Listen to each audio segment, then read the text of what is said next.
Good morning, great Biafrans, wonderful people, and beautiful people. It is with great pleasure and honor that I speak to you this morning, all the way from South Africa, Johannesburg to be precise. And of course, if you are joining us this morning, it is Mazi Kechukwu Onoha. Yes, I am back. I am back, of course. I have gone, I have seen, I have conquered, and I have returned. And then, of course, during the course of this program, I will tell you how it all went down and how I traveled to the place they say, don't go, they will kill you. But you know, we are fearless even before the presence of our enemies. I went to Biafra land and I came back unharmed, untouched, because we are Biafrans and we are IPOB, for goodness sake. Therefore, I welcome you this morning. It is a great day indeed. It is a great morning indeed. A day that Chukwu Kikabiama have made, I must confess. I know most of us might not feel the same way. Many are so downtrodden. Many are so downcasted. Many of you, your morals are very low.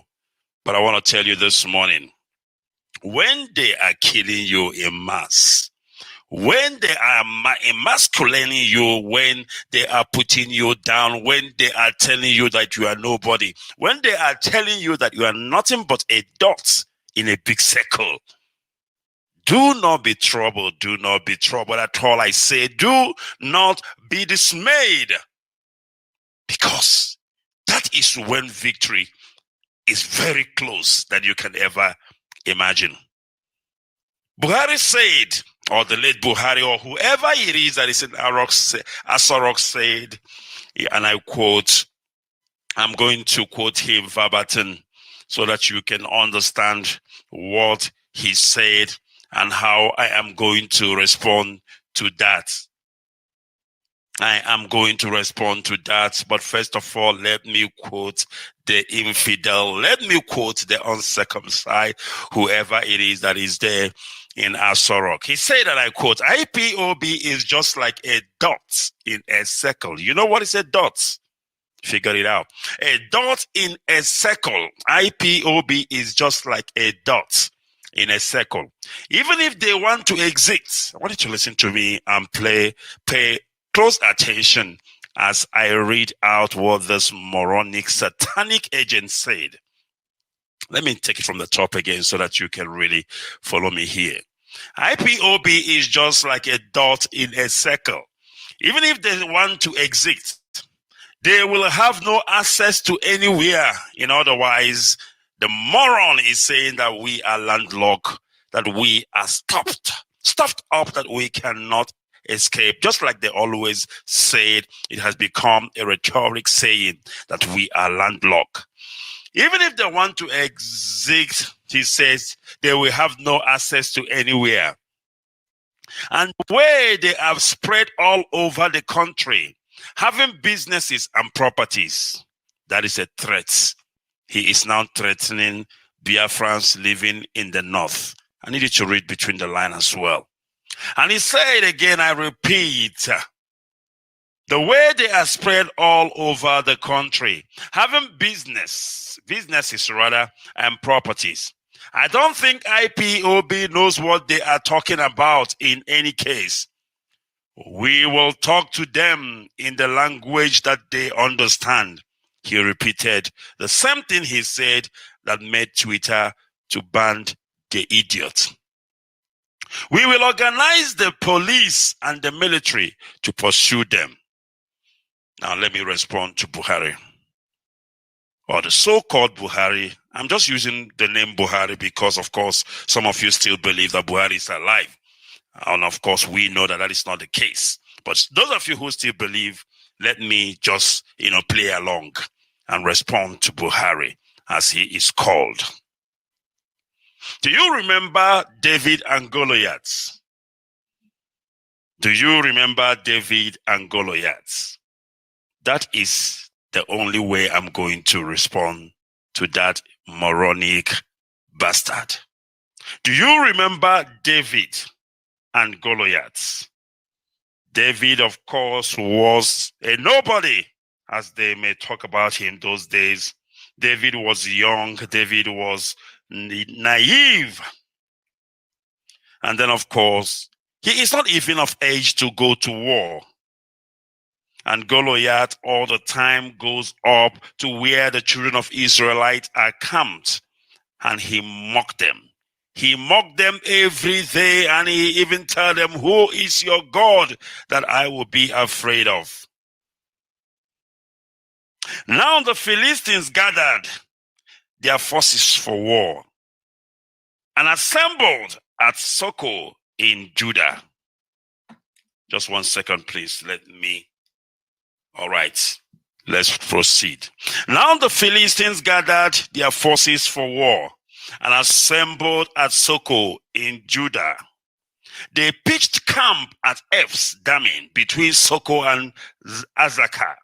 Saul and the Israelites assembled and camped in the valley of Elah and drew up their battle line to meet the Philistines. The Philistines occupied one hill and the Israelites another, with a valley between them. Now listen.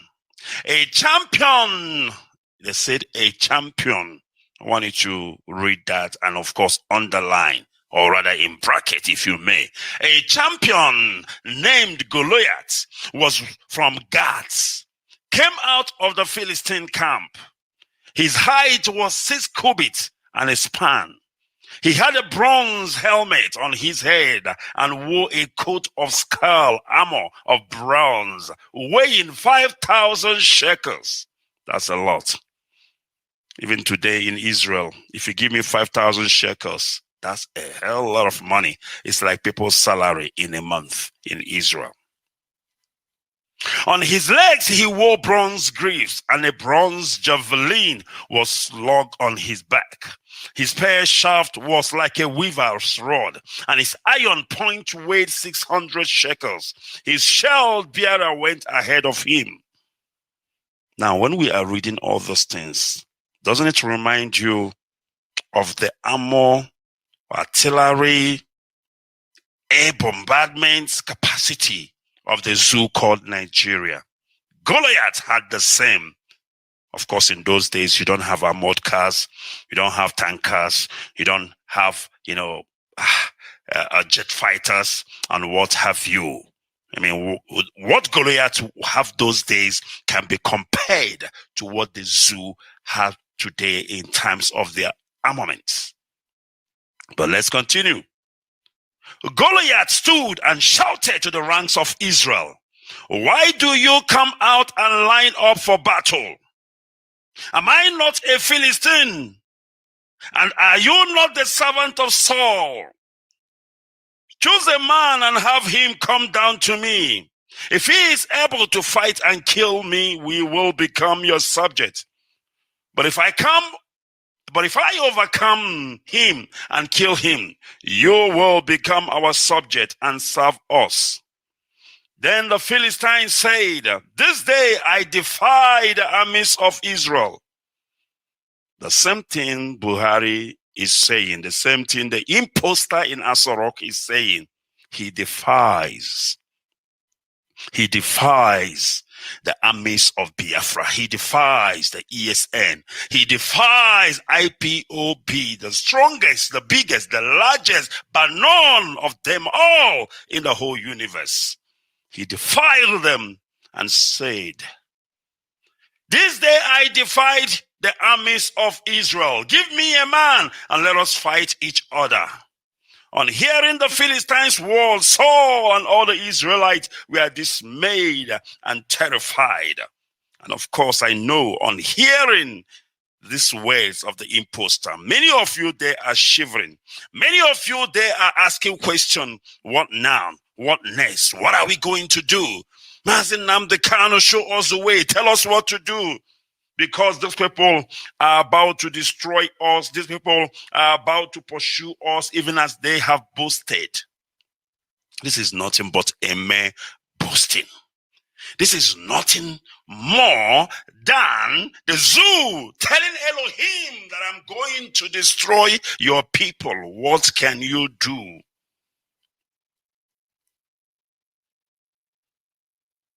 We must continue.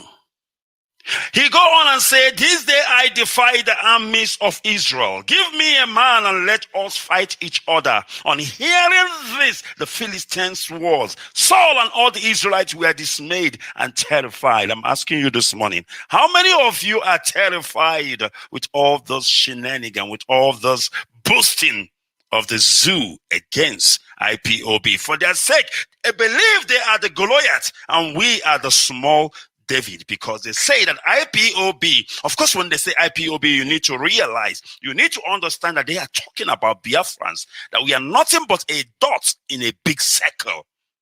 Do you hear the nerves of this uncircumcised Philistine? Because the zoo represents the Philistine. The zoo represents the Philistine. The so-called presidency represents Goliath. And Mazen Nnamdi Kanu and IPOB represent David. I need you to get that clear. Very, very important. Now David was the son of an Ephrathite named Jesse, who was from Bethlehem in Judah. Jesse had 8 sons, and in Saul's time he was very old. Jesse's 3 oldest sons had followed Saul to the war. The firstborn was Eliab, the second Abinadab, and the third Shammah. David was the youngest. Don't they call Mazen Nnamdi Kanu a small boy? So he is the youngest. Let's assume so, because the so-called Ohanes and Doshin and Diama and all their cohorts, they call him that small boy. So that's why I say to you, Mazen Nnamdi Kanu is David. And they are the Philistines. They are Goliaths. Because in their mind, we are nothing but a dot in the midst of a big circle. A dot that you can swallow. A dot that you can just blow. And then the wind will blow the dot away. That is how they have classified the children of Elohim. That is how they have classified the chosen ones. That is how they have classified us. To them, they are going to destroy us. They have boasted in all their capability, in all their artilleries, in all their armors. They have boasted how they are going to make us disappear. We must continue. Now Jesse said to son of David, or rather, now Jesse said to his son David, I beg your pardon, take this ephah of roasted grain and these 10 loaves of bread to your brothers and hurry to their camp. Take along these 10 cheeses to the commander of their units. See how your brothers and bring back some assurance from them. They are with Saul and all the men of Israel in the valley of Elah, fighting against the Philistine. Early in the morning, David left the flock in the care of shepherd, loaded up and set out as Jesse had directed.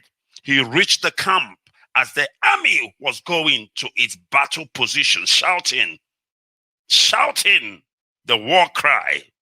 Israel and Philistines were drawing up their lines facing each other. David left his tents with the keeper of supplies, ran to the battle lines and asked his brothers how they were. As he was talking with them, Goliath, the Philistine champion from Gath, stepped out once again from his lines and shouted his usual defiance. And David heard it. Whenever the Israelites saw the man, they all fled from in great fear.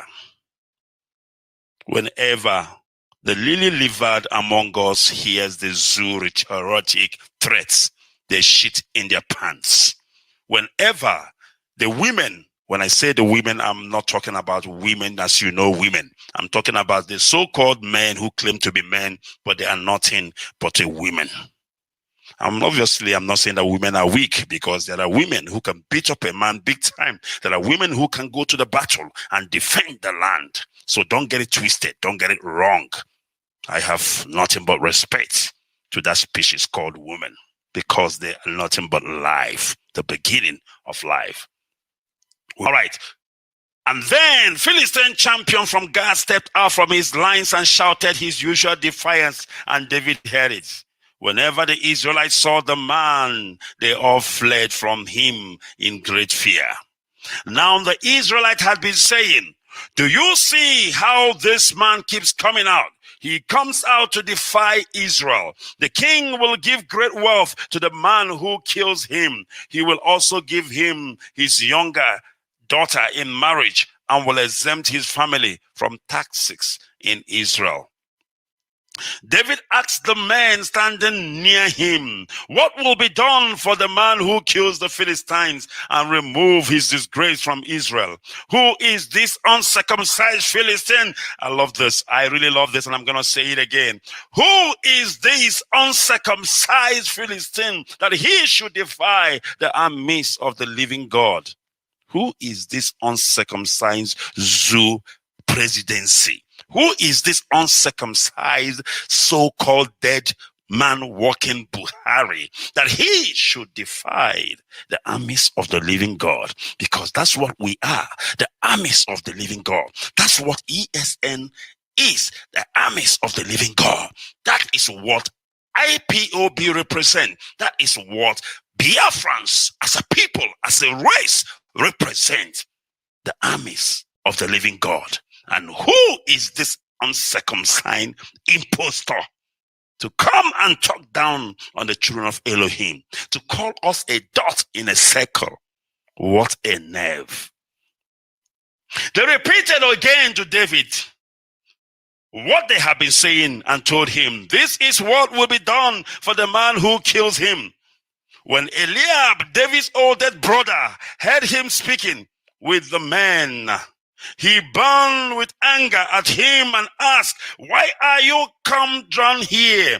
And with whom did you leave those few sheep in the wilderness? I know how conceited you are and how wicked your heart is. You came down only to watch the battle, just like they keep telling Mazen Nnamdi Kanu. Who the hell are you to come and restore Biafra? Who the hell are you to challenge the uncircumcised Philistine? They keep telling Mazen Nnamdi Kanu, you small boy, who the hell are you to challenge the mighty zoological republic of animal?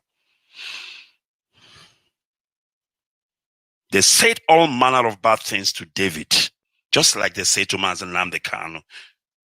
Any day you open the media, any day you go to the social media, you can never get short of hearing about Mazen Nnamdi Kanu, how they call him names, how they talk down on him, how they label all manner of false allegations against him. The same happened to David. The same thing happened to David, because David was interested. He wanted to save his people, but he was talked down on.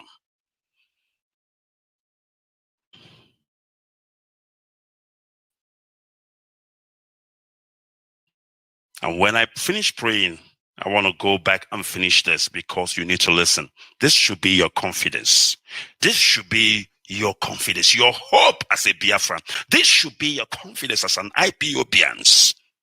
The same thing happened to the children of Israel. Like David was there at the right time. And the same thing is happening to us today. Mazen Nnamdi Kanu is there at the right time. The uncircumcised Philistines, they talk down on Israel. They talk down on the gods of Israel. Because when you talk down on the people of Elohim, when you talk down on the chosen ones, you are equally talking down on Chukwoki Kabiama. It's very simple. When God said that Biafra will come, when God said that we are his people, and you come and call us a dot in a big circle, you are insulting God. You are saying to Elohim, who are you that I shall be afraid of you? Who are you that I shall not kill and wipe away this your people? The Zoological Republic of Nigeria has led the Almighty. They have challenged us because in their mind, we are nothing but a dot in the midst of a big circle. And then, of course, Elohim is watching. I am not going to fight for God. I am not going to fight for Elohim. And this morning I pray, I say, Elohim, Adonai, El Shaddai, they have spoken down on you, just like they did those days against the children of Israelites. They said to the children of Israelites, who is your God that I should be afraid of? Who is that God of Israel that I should be afraid of? The Zoo have said to your children, Elohim, this morning, they have said to us, who are you, Biafrans, that we should be afraid of you? You are nothing but a dot in a big circle. What a great insult a man can give to God Almighty. Biafrans, we are almost 70 million in population. 70 million. It's like 2 countries. Because there are countries that are about 30 million. There are countries that are even, 10 million population. South Africa is getting to 60 something, million in population. Biafrans are above 70 billion in population. Do you know what that means? And in that massive populace, the uncircumcised Philistines have come down to call us a dot in a circle. That they will kill us and nothing will happen. That they will deal with us, nothing will happen. Elohim, Adonai, Elohim. They say that we cannot do nothing. They say that we are a dot in a big circle. They say that there is no exit route for us. Meaning that they will come and do it all over again like they did it in those days, 1967 to be precise, when they slaughtered us, women, men, and children in thousands, in millions, oh Elohim. And of course, they walked away scot-free. Till death, nobody spoke about it. And yet, they have gathered those that hate you. They have gathered those that hate the Lord. And they have taken counsel against the chosen one, Biafrans. Inozikwanso, Chukwu inozikwanso, Chukwu inozikwane. Where are you, the gods of our fathers? Where are you, the gods of Biafrans? Where are you, God? Shall we die the second time?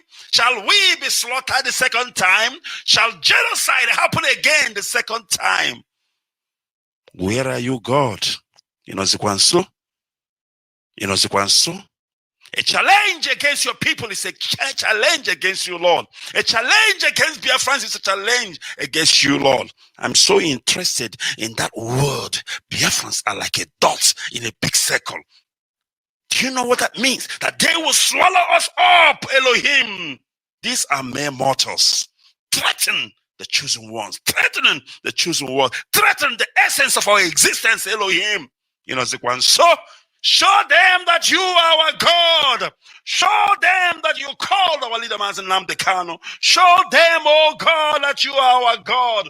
Show them that we are not there by accident. There is a reason why you brought us to that particular place we are today. So that through you, through our freedom, through our emancipation, the whole world will know indeed there is God. The way it looks now, many people have lost hope. The way it looks now, many people don't believe it's possible. But this is when you walk, oh God. This is when you just step in and show them that you are God. You like to walk in the way of impossibility. You like to walk when no man has no hope. You don't walk when there is hope. You walk when there is no hope. You step in and show them that you are God. That with you, God, the word impossibility does not exist. They say that we are a dot in the midst of a big circle. Let that dot begin to evolve. Let that dot begin to blow up. Let that dot begin to overshadow the big circle. Let it be the case of David and Goliath. Let it be the case of the smallest beating up the biggest. I remember, and I used to say this, oh God, on this platform. I used to say it on this platform, that when I was growing up as a child, there was this boy I used to bully all the time because I was so bigger than him. I was so taller than him. Every day I beat this boy up, and this boy, began to get afraid of me, that sometimes he wouldn't even come out of the house because he's afraid of me. And one day, as always, like I used to beat him, I went and pushed him and said, today I'm going to beat you again. From nowhere, strength energy descended on this boy. The next thing I see, I was on the floor and this boy was on top of me, beating the hell out of me. I've said it on this platform. I know that strength that boy used to beat me that day did not come from nowhere but from you, because you know how to fight for those who cannot fight for themselves. You know how to defend the defenseless. You know how to defend the motherless, the fatherless, those who cannot speak for themselves. That time is now.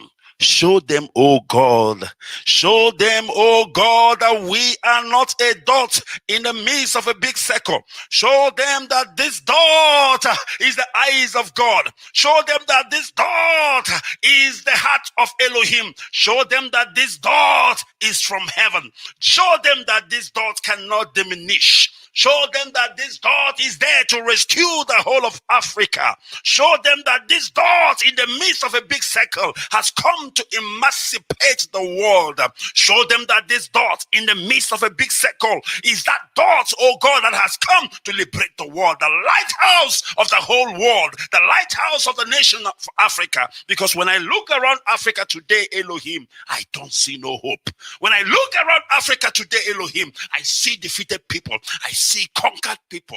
I see colonized people to the core. There is no chance. There is no chance of an African country building a car. There is no chance of African country building an aircraft. But Lord, you have brought Biafrans there. What we are going today is not a coincidence. It's not by accident. What we are going today is because you are cooking us. You are cooking us. You are putting us through fire. That when you have tried us through fire, we shall come out as gold. For gold to be gold, for gold to be sterling, for gold to be sparkling, it has to go through fire many times. And when it comes out, the final product become excellent. This is what Biafrans are going today, because there is big work ahead of this nation of Africa. There is big work ahead of this great nation of Africa. There is big work ahead of Biafra. My goodness me, the lighthouse of Africa, the powerhouse of Africa. This is why our dictators cannot hold themselves together. This is why Britain, it cannot hold themselves together. But Lord, you know what? God is God. They are all mortal, but you are immortal. You will show them that when you have a plan for a nation, when you have a plan for a race, it must surely come to pass. The zoo shall pass away. Buhari shall pass away. All of them shall be no more. Any mouth that has spoken ill of Biafra shall not live to see Biafra. That is the punishment. It's very simple. It's done. It's settled. Many of them are gone because of what they said. Because the Bible says that the power of life and death is in the hands of mouth. They have spoken it. Show them that it will be over their dead body. And Biafra will come. And Biafra will be restored. That all man, all tongue shall confess that Elohim is God. Mazi Nnamdi Kanu did not choose himself. You chose him, oh God. Whoever goes after his life is a dead meat. Because nobody can kill the messenger until the message is delivered. Mazi Nnamdi Kanu is like a woman pregnant, ready to deliver Biafra. He will deliver. He will not die prematurely. He will not die in labor. He must deliver that which you have sent him. It makes it even more worse when the message came from above, when the message comes from the immortal. Because if man can kill the messenger of Elohim, then you are not God. It's a simple mathematics. The counsel of Ahithophel against his life shall not stand. They shall gather, they shall conspire, but they shall fall into that same pit that they digged for the servant of Elohim. Thank you, God. Thank you, Jehovah, because you have answered. For we prayed this morning in the name of Chukwoki Kabiama. Ise.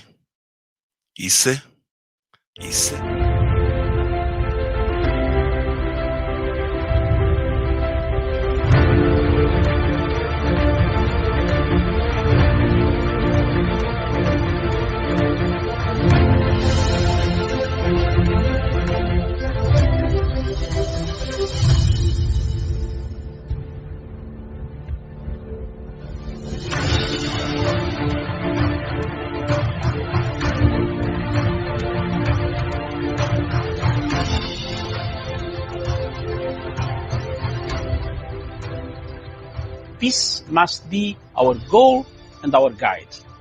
And all that we strive for as a human family, dignity and hope, progress and prosperity, depends on peace. But peace depends on us.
Good morning, Africa. Good morning, the world, wherever you are in the world. Thank you very much for watching Punchline Africa television. This is the only television in the world, in Africa, in Sub Saharan Africa, that talks about Africa. What ails Africa? What kills Africa? Where are we? Why are we the continent with perennial conflicts? Why are our people abusing human rights? Why are people being killed? Why is there Boko Haram? Why is there Al-Shabaab? Why is there a war in northern Mozambique? Today from Cairo to Cape Town, Dar es Salaam to Lagos, Lagos to Abuja, Abuja to Port Harcourt, Gabon. Today from Maputo to Rwanda, Kinshasa, Accra, Tripoli. What is happening in Tripoli makes Africa look a very bad continent. My show this morning is a simple show. I'm going to see what we can do for Africa. I have stood firm for the last 5 years. I've stood firm on this television station, stood by the people of Biafra. I am not going to be intimidated, but I will ask the questions that are supposed to be asked. General Buhari has not answered my questions for the last 5 good years. I have sent messages for them to answer why people in that great nation of Africa, with a population of 220 million people, why are people dying? Why are human rights abuses taking place? Why are tribes, the Fulani killing the Igbo, Christians being killed by Islamists, Boko Haram taking people, killing people day and night, abducting young girls who should be in school. I want General Buhari. I am also a general. I left the army with a rank lower than yours, but in the rank of a brigadier general by rebel activities that I've conducted worldwide to the struggle for my country. We shook hands and we left. But I want to ask a question. Why have you left Nigeria to collapse an economic big hub for the people of Africa? We look at you with the huge population, and you are there as a president, claiming to be a president. Then you have no moral authority. You promised people in your first term, General Buhari, that you will finish Boko Haram in 100 days. Are you part of Boko Haram? These are the questions that I want to put across. Our television station wants people to understand why Nigeria is collapsing, why Nigeria is disintegrating. Is there a state called Nigeria anymore? Because I don't see it. It has fallen to bandits, hostage takers, kidnappers, Boko Haram, people coming, corruption, people coming in the southeast, killing people. The people of Onitsha. I have a friend in Onitsha who always documents everything. And by the way, Buhari, I'm also an international lawyer. I'm waiting for Fatou Bensouda to leave the scene. If they have spared you there, I'm going to take you there. I have a right as a citizen, as a member of the United Nations, as a member of International Criminal Court. My country has signed a signatory to ICC. I'll deliver you there. It doesn't need a Nigerian to deliver you in the ICC. So take notes on this show and understand we are not joking. You might joke with Nigerians whom you cut their limbs off every day. But some of us are going to take serious international channels to make sure that you land in whether you wait as a president today or a former president. You will be answerable to the atrocities that you have committed against the people of Nigeria and the Biafran people. Thank you very much. My guest today in the studio, whom I'm interviewing, this is the general headquarters of Punchline Africa Television. We want to take the opportunity to thank the government of Republic of Kenya, the East African community, the African continent, for listening to our plea, giving us the freedom to discuss issues that destroy Africa. We have no regrets for stating statements truthfully what is going on in Africa. The truth is that there is no Nigeria anymore. And if Africans are waiting for Nigeria, and they go to AU and they say, we have Nigeria, we have Buhari, maybe we have Buhari 6.1 feet, but we don't have Nigeria. I have no good words. His Excellency, President Buhari, has to pull up his socks. We are crying for the Nigerians, for the state of Nigeria. It is collapsing.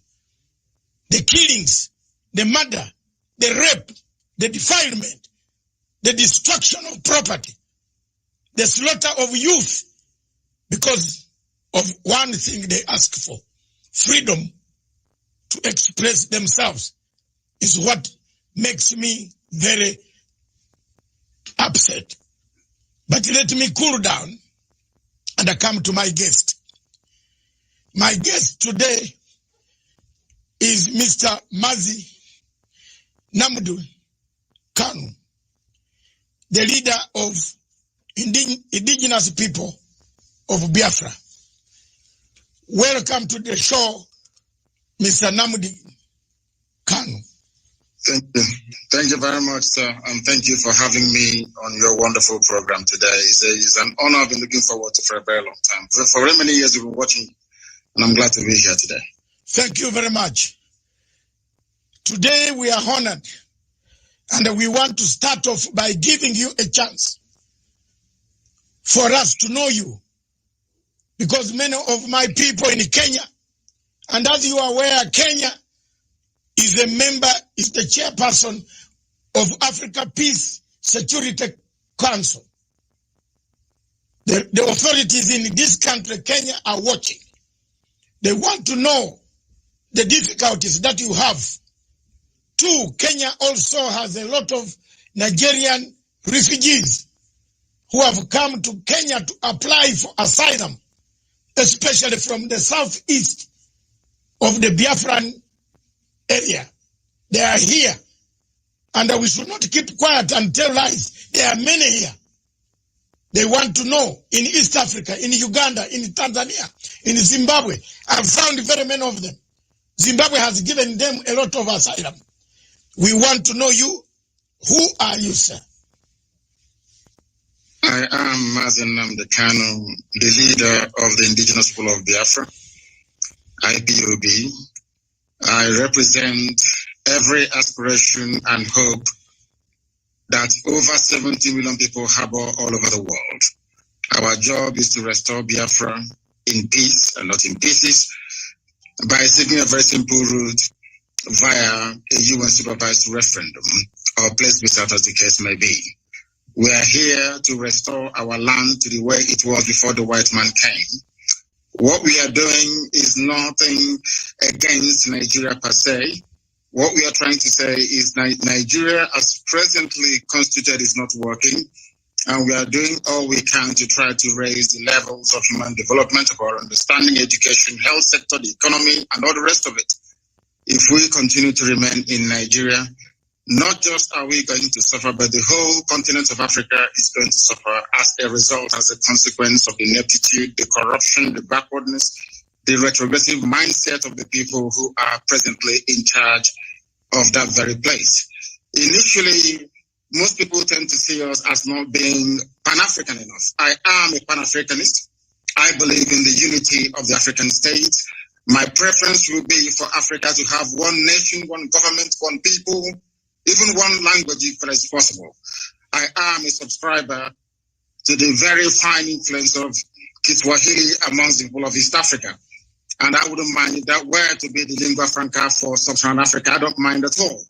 But we must face reality and we must face facts. We as Africans are tribal by nature. We are ethnic by nature. That is why every Christmas, every Easter, every celebration that we have, we go back to where we come from. We go to our villages. We go to our town. That is who we are. And we're not going to deny that. What we are trying to do is to reassert who we are before the white man came and destroyed every vestige of honor and dignity that we once had. And in Biafra, we are going to restore that. And from Biafra, the rest of Black Africa will also be free. Thank you very much. Thank you very much for explaining the position of Pan-Africanism.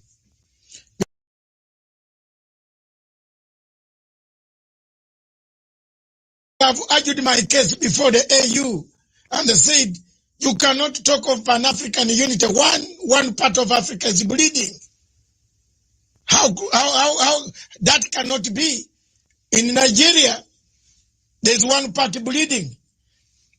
In Gabon, Cameroon, there's one party bleeding. We can't talk about Pan-African and leave people who are bleeding. I am happy that you have touched the word Pan-Africanism.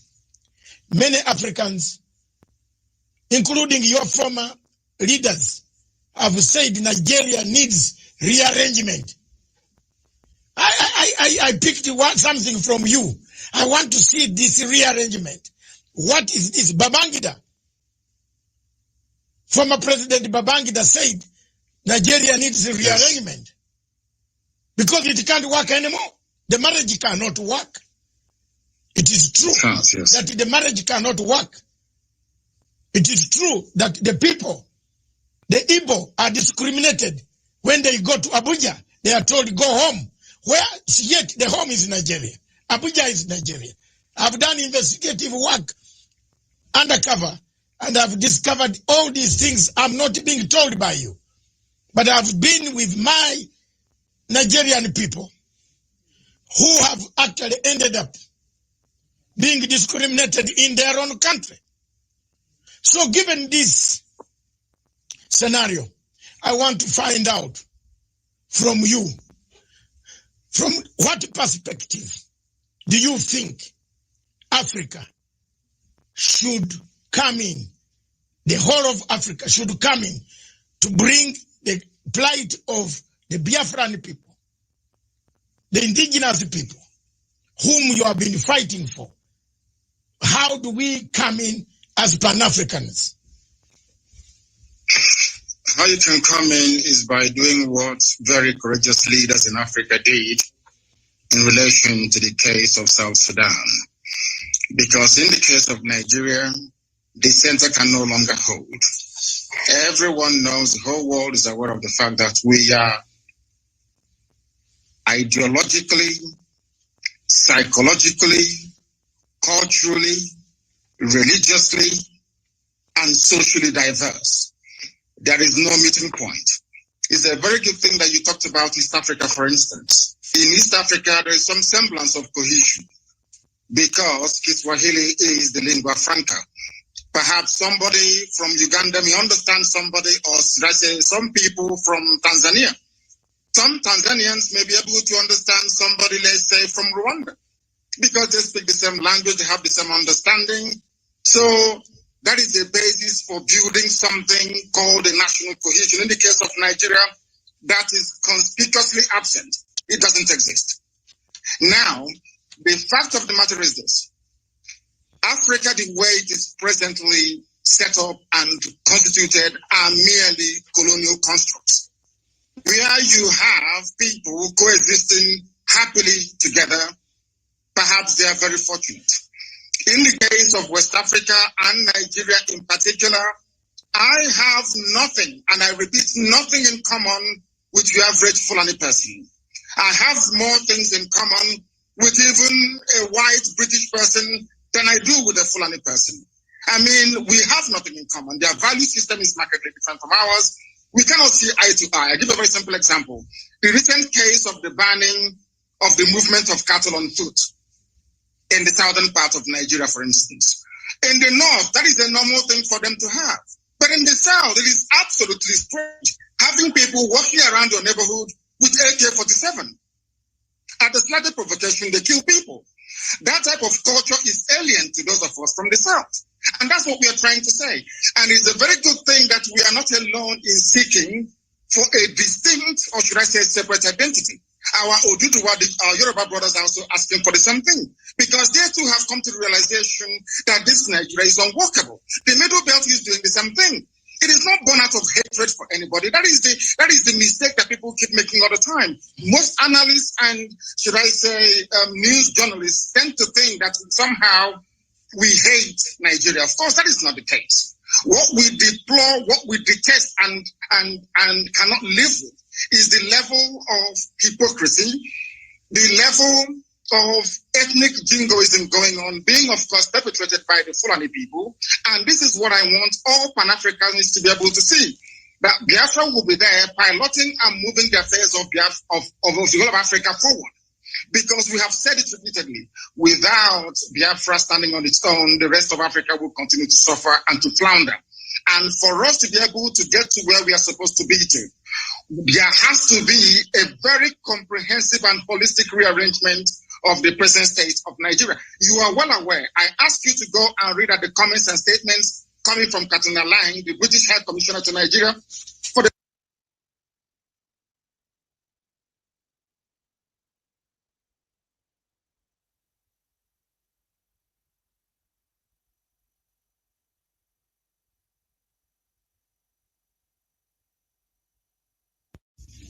every international norm and diplomatic protocol. That's what's happening in Nigeria. Nigeria doesn't exist as a country. It's not a nation. It's not a state. Nigeria is just a merely business enterprise.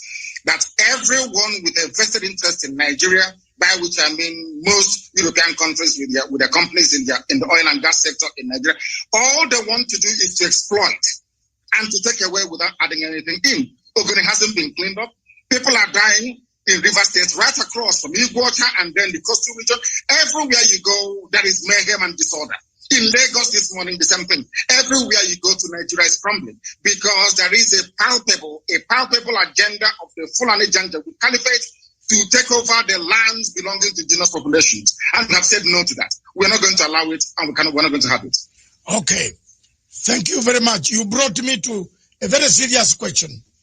A question that has been nagging both the locals, Africans on the continent, and the question of external darker forces. You have just mentioned people who are running the show the oil companies, for example, they are watching. They have never raised anything on BBC, CNN, or international agencies. We don't hear, apart from we struggling as Africans ourselves, these agencies are not helping to say there are human rights abuses in Nigeria. For example, Nigeria, the American embassy closed its consulate in Abuja because of the huge numbers of people applying for asylum to go to the United States. But American embassy did not go far, and the American government did not go far to condemn and put sanctions on Buhari for failing to contain the malaise that has killed Nigeria. Two, if you look at the Total Oil, Shell BP, they have taken part in extraction of minerals, oil, and so on and so forth. They are doing it when they are seeing human rights abuses in the southeast of Nigeria. What do you say about that? It is because we allowed them to. Total is an oil company, it's a private concern. Of course, it's a huge corporation, we know that.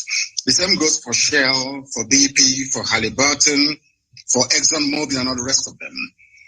They operate the way they like in Africa because we've allowed them to. I was in Texas a few months ago. Most of these oil companies are there. But the type of environmental degradation and damage that we're witnessing in Biafra land do not obtain in Texas, because there they have laws governing their operation, how they exploit, how they, extract and distribute this very vital natural resource. But because Nigeria, I think it's a cliche that Nigeria is corrupt. What people don't understand is the depth of the damaging effect of corruption that you have. And I'll give a very simple example. We cannot expect white people to have regard for us when we do not have regard for ourselves. That can never, ever happen. Do you know that in Nigeria they import fuel? Are you aware that Nigeria imports petrol? Yes, I've seen the queue. I've seen the queue at the petrol station, yes. Do you know that Nigeria imports kerosene? Oh. They have 5 viable state-of-the-art refineries. Not one of them is functioning, not one single one. When white people are operating in such an environment, seeing how foolish and how stupid the entire country is in terms of their priorities, how do you then expect them to have respect for you or have regard for you? They can go into our land, they can pollute it. Katrina Lang, the British High Commissioner to Nigeria, can be running the show, all she likes, because there seems to be a recognition that these people do not reason like human beings. That is the fact. That is the fact. Tell me what an ambassador will be doing, crisscrossing the entire nation, telling them how to run their security architecture, telling them who to kill and who to spare. Our lawyer had the mom killed 2 days ago. Barrister Okorafor, the mother was assassinated only 2 days ago. All because he was exposing what the army is doing to innocent people. That tells you all you need to know about Nigeria. Nigeria is an albatross around the neck of Africa.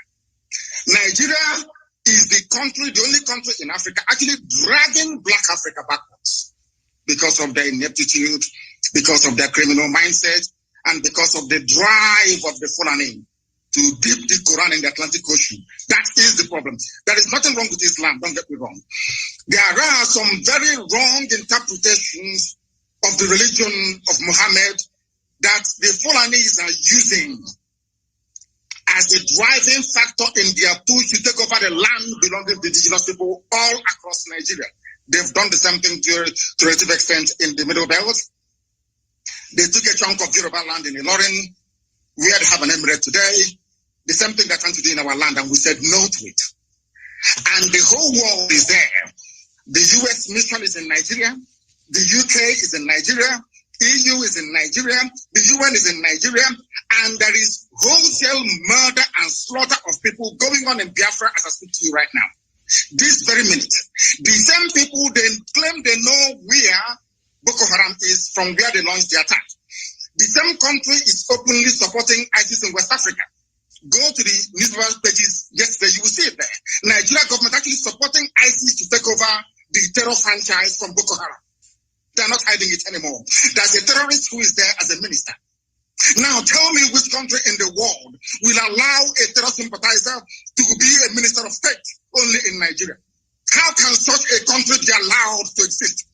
Because of what some corrupt people are gaining in America, because of what some corrupt individuals are gaining from Europe, because of the corrupt tendencies of Colonial, who is the UK High Commissioner to Nigeria. That is what is happening to us. And because we have no reason up to challenge this very orthodoxy of repression and oppression, that is why that woman keeps gallivanting all over the place, deciding who should live and who should be killed. It is not the fault of Total, not the fault of Shell, not the fault of Mobil. We allowed them, we created the environment to allow them to be so corrupt that now they're controlling our lives. And that is what Biafra will be to an end. I did not say that Biafra will stop the business of Total. I never said I will not do business with Shell. No, not at all. But it has to be business between two human beings, not a set of human beings and one set of animals. Thank you very much for that question. Let me come back to the question of referendum. You parted ways, and most of us have parted ways with Buhari about the referendum. The people of Biafra have said, and the entire Nigeria, not only Biafra, most people that I meet or whom I've met, including Obasanjo, several times I've confronted Obasanjo. By the way, me and Obasanjo, we can't sit on the table for 2 minutes without exchanging tables because I can't manage. I have asked, and Obasanjo asked, why don't you give a referendum? The marriage is broken. The marriage is gone.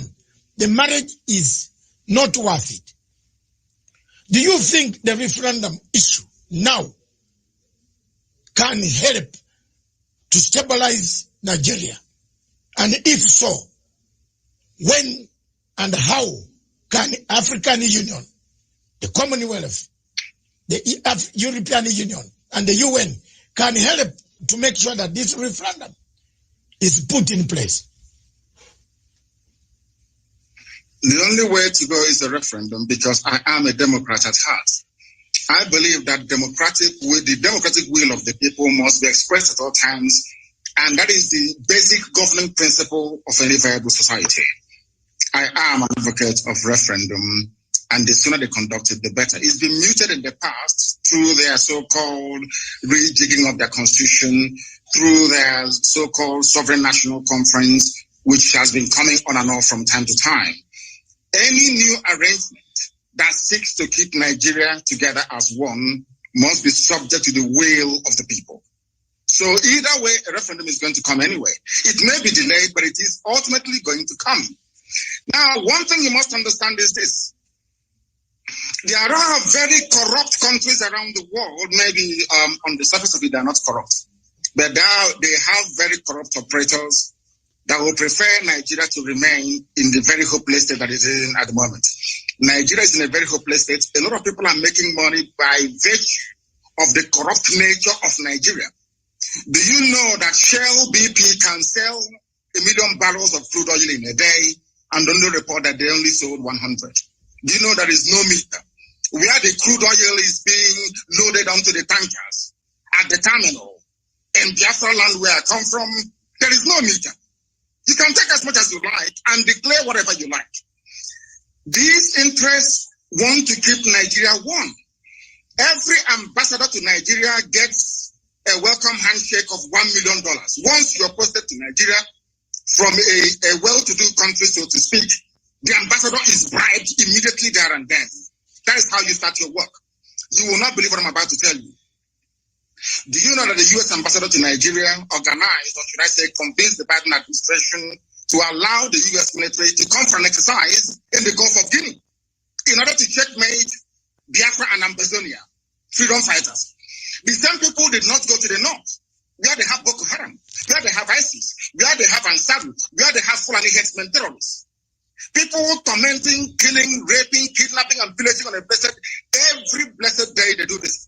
Do you know that it is not the recommendation of the U.S. ambassador to Nigeria that U.S. must commit their troops to the north? But they are in the Gulf of Guinea, exercising, saying that we dare to fight crime both on land and on sea.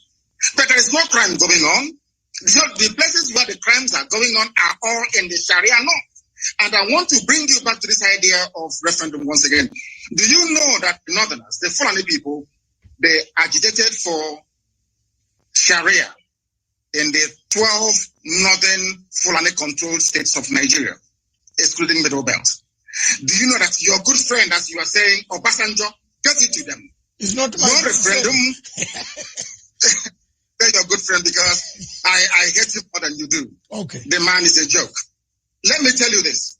Do you know that the Fulanis campaigned, including Buhari, of course, the late one who is in Saudi Arabia somewhere in a shallow grave?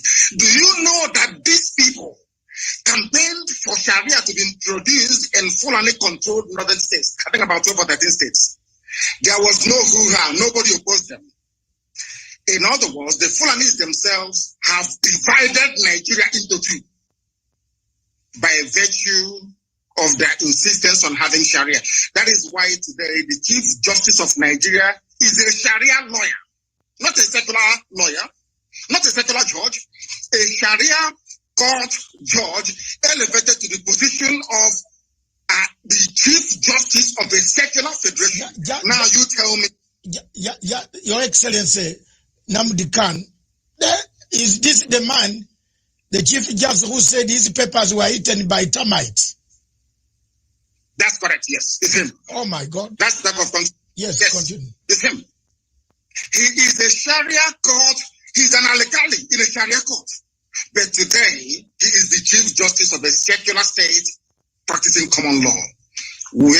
How do you expect us to accept such nonsense? Who in their right mind will live under such condition? Who in their right mind will? That is what we want Africans to understand. It's not that we hate anybody. We are Pan-Africanists. I want one Africa. I want one united Africa. But an Africa found on the basis of justice, fairness, equity, and progress. Not one found on retrogression, on backwardness, on corruption, on stealing, and on looting.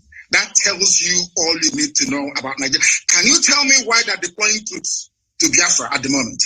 Killing people every blessed day. The same people drafting or asking their troops to be deployed to Biafra land, they know where Boko Haram are. They know where to find ISIS in the north. But they will not go and confront them. It's only to come to the east to kill people because we are peaceful. Such injustice we are no longer prepared to tolerate. And that is why, referendum or no referendum, we are going. We are going. It's as simple as that. Thank you very much, Your Excellency Namdi Khan. Let me bring you back to 1966. Several constitutions had been negotiated, but none addressed the fundamental question of social justice differences, political tensions, economic marginalization, competition, ethnic imbalances. In all this, from 1966, several constitutions have been brought. People started fighting. In 67, the war ended. Since then, upon the military took power. Obasanjo, Babangida, another one who died, and another one, several of them. The changes, nobody has been mentioning what ails Nigeria. At the center of it, it looks like you are mentioning it now.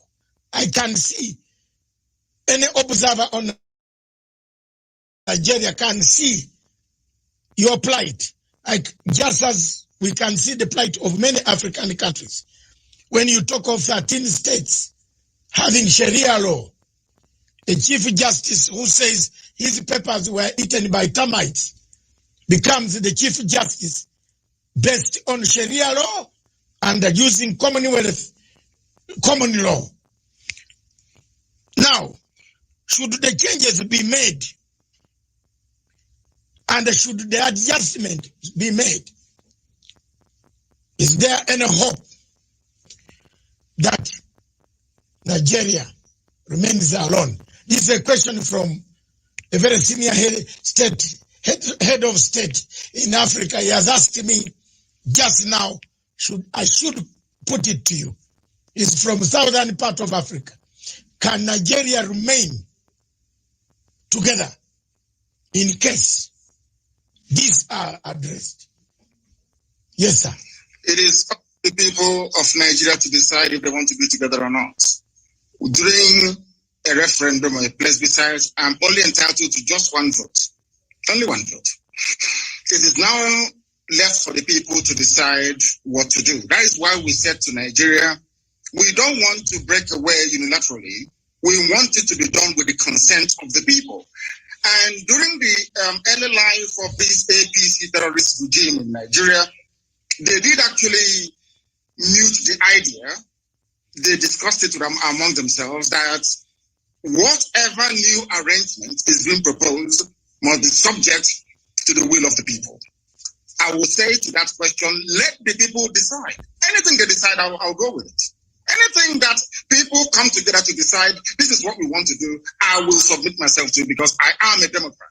What I'm trying to say is that the present condition of Nigeria is no longer tenable. It is no longer tenable. It cannot be tolerated any longer. And that's why we're doing what we can legally and legitimately to bring it to an end. Okay. Let's come to African Union. President Uhuru Kenyatta is the chairperson of Africa, or Kenya is the chairperson of African Union Peace Security Council. He sits, is the chairperson of all peace and security arrangement in Africa. He is also a member of United Nations Security Council, representing Sub Saharan Africa.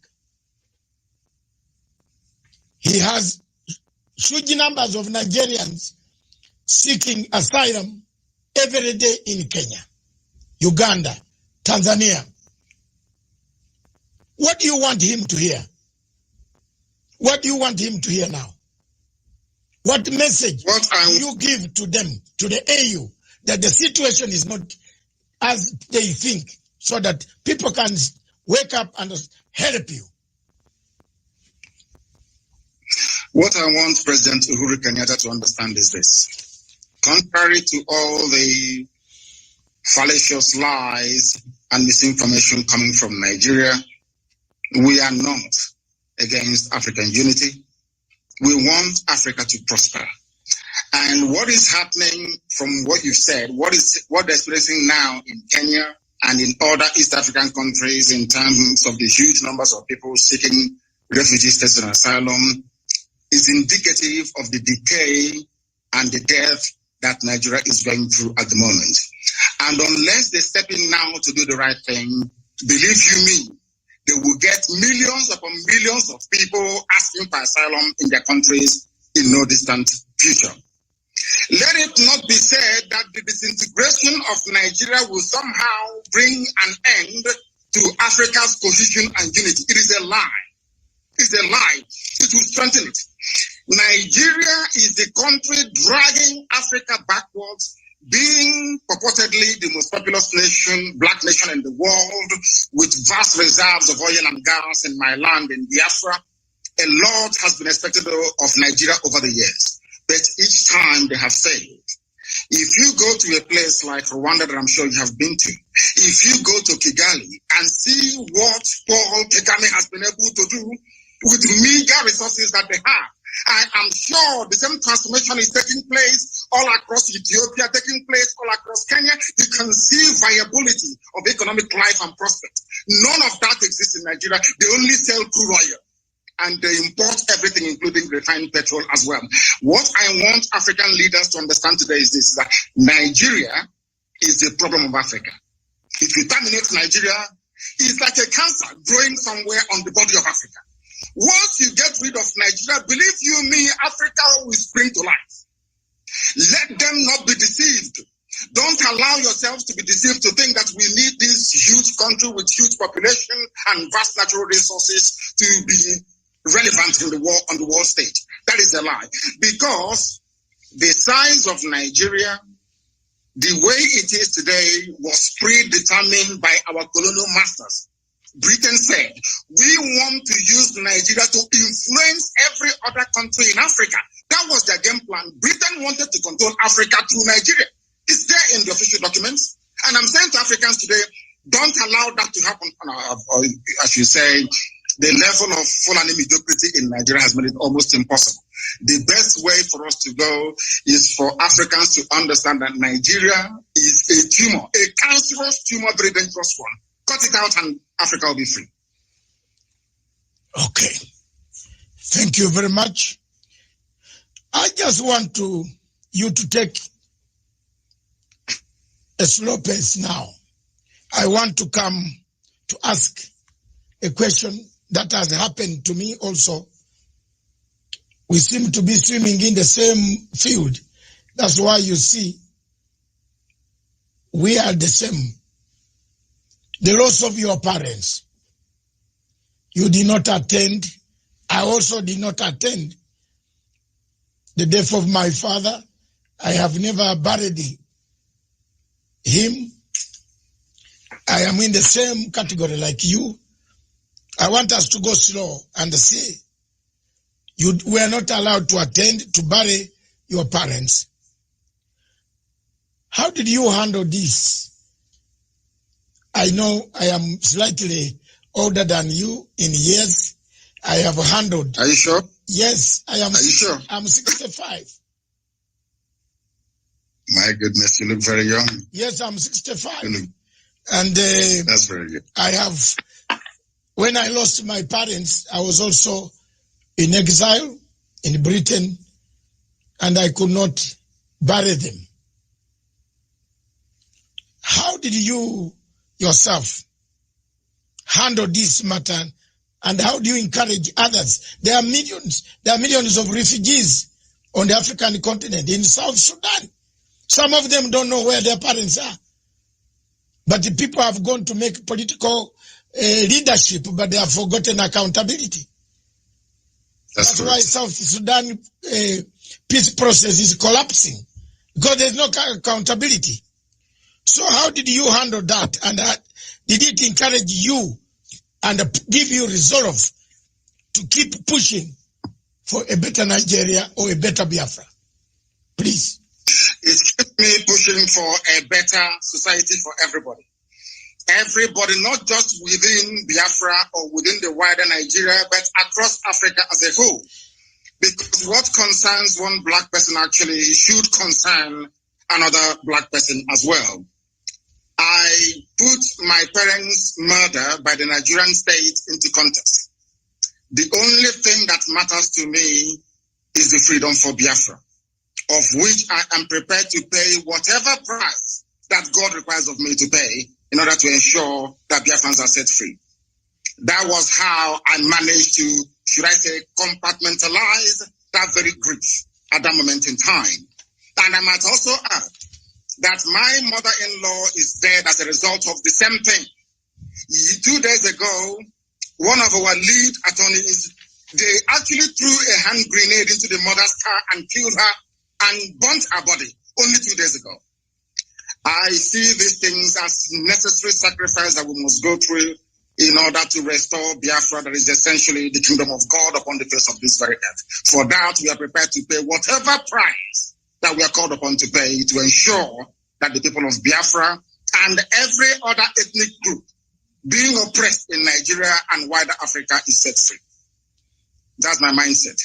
And that was how I dealt with it.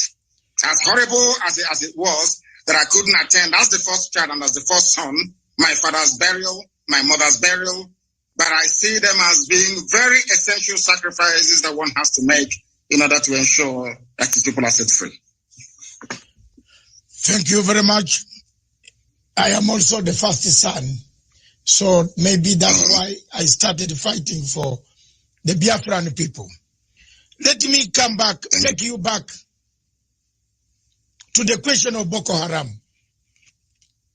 Yes. You mentioned one point which is very clear. Security agencies across Africa would like to know what ails. Why is Buhari? By the way, is Buhari, or we have a problem here? Because a human being should understand that people are dying. The army, Nigeria has a huge army. Is the army a coward? Are they cowards? Do they protect who? Are they protecting the territory of Nigeria? How does the army allow people to come and kidnap citizens, take them, then in piecemeal release them 2, 3, 4 back? Who are these? Is it an internal collaboration between the army, Buhari, and his generals? Who is commanding this army? Surely the army that cannot even rescue 5 students from girls who have been abducted. What type of army is this? Is there a bigger thing than Boko Haram? I have been requested by another reader from Tanzania to say, why is this Boko Haram menace never cleared? Why is Nigeria not asking for external help to come in to help them? Is it because they want it themselves? Please shed some light to our viewers. I want Africans to understand one fact today. The entire terror architecture in Nigeria is hinged on the political aspirations and hegemonic tendencies of only one tribe, the Fulani. We have no issues with the Hausa, the Bachama people, and all the rest of them. It is the Fulani. And this game plan has been in existence for a very, very long time, nearly 200 years ago. And they must execute it. I want Africans to understand that only the Fulani tribe alone financed and sponsored almost 6 terror groups exclusively by themselves. Before Buhari came into power in 2015, he said, at the height of the insurgency, an attack against Boko Haram is an attack against the North. I will leave that to one side. I want your viewers to understand something today, which previously maybe they may not have been aware of. Do you know that Boko Haram nominated Buhari as their chief negotiator in 2014-2015? Are people aware of that at all? Do you know that these same people only a few years ago said that these murderers and these rapists, they are our misguided brothers?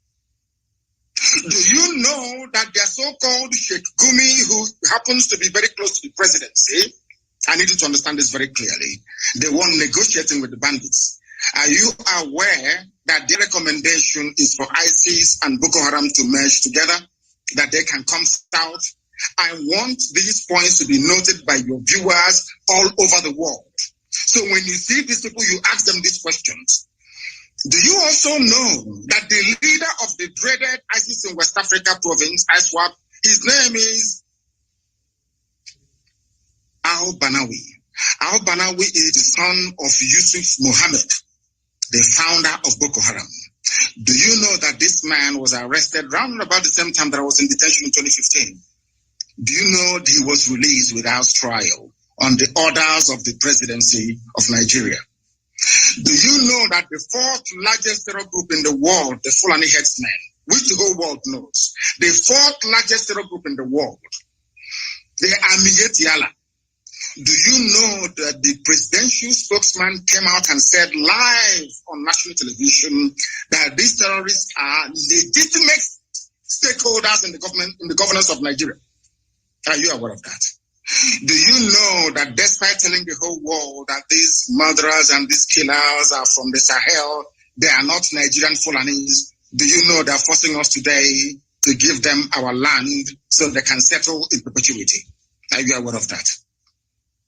Let me also shock you this morning. From the office of the Inspector General of Police of Nigeria, a letter came out titled Terror Elements to Expand Frontiers of Attack. In this very letter, signed on behalf of the Inspector General of Police of Nigeria, of which Colonial and the U.S. Ambassador are both aware. Here, they mentioned the specific places where they claim the leaders of Boko Haram are hiding. Understand this? I want the world to know that this Fulani expansionism is a well-planned, orchestrated move to take over the land of indigenous people and hand it over to marauding Fulani nomads across the Sahel. A letter from the IG of Police of Nigeria. In this very letter, they mentioned the names of the places where they felt or they believed their intelligence told them that these people are hiding. They did not send Nigeria army or police there to go and confront them. Instead, they sent them to Imo State. They sent them to Abia in Biafra land and gave them an order to shoot at sight. And I want you as a journalist, I want you as a lawyer to go back and investigate through the history of Fulani-funded terrorism and insurgency in Nigeria. Try and see if there is any instance where the IG of police or the chief of army staff has ever said to the troops, shoot at sight anywhere in the north. It's never happened before, only in Biafra a few days ago. That is to tell you that this is a well-planned pincer movement, basically from the east and from the west, in order to try to take over the geopolitical space of Nigeria for Fulanis across the Sahel. These are the things you need to ask yourself this question. You've been talking about Boko Haram, ISIS, all these murderers all over the place. Ask yourself this question. Has any Boko Haram been convicted before of any crime in Nigeria? Ask yourself this question. Now, let me put it to Africans and to the whole world at large on this your program today. I know that a while back, Al-Shabaab attacked a few shopping malls in Kenya. Is that correct? Yes. Now, maybe you live in Kenya. You are now residing in Kenya. Is that correct? Yes. Don't worry. Yes. I am here. Now, how do you think Kenyans will feel if President Uhuru Kenyatta were to grant some kind of amnesty to Al-Shabaab to now say, Al-Shabaab, you know what? Come and become part of Kenyan army. How would you feel? I think the Kenyans will go to the streets.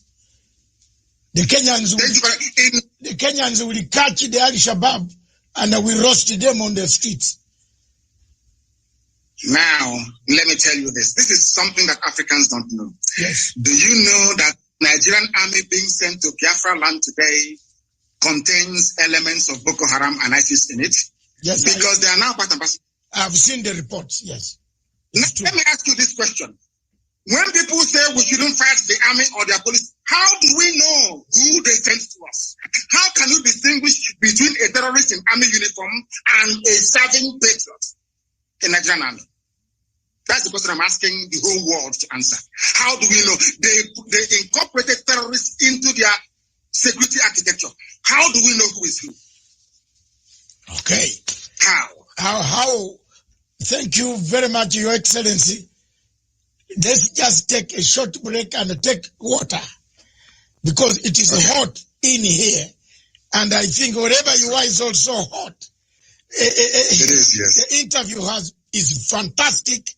It has generated one of the huge numbers in the history of Pan-Africanism and this television station. So let me take some water. You take some water.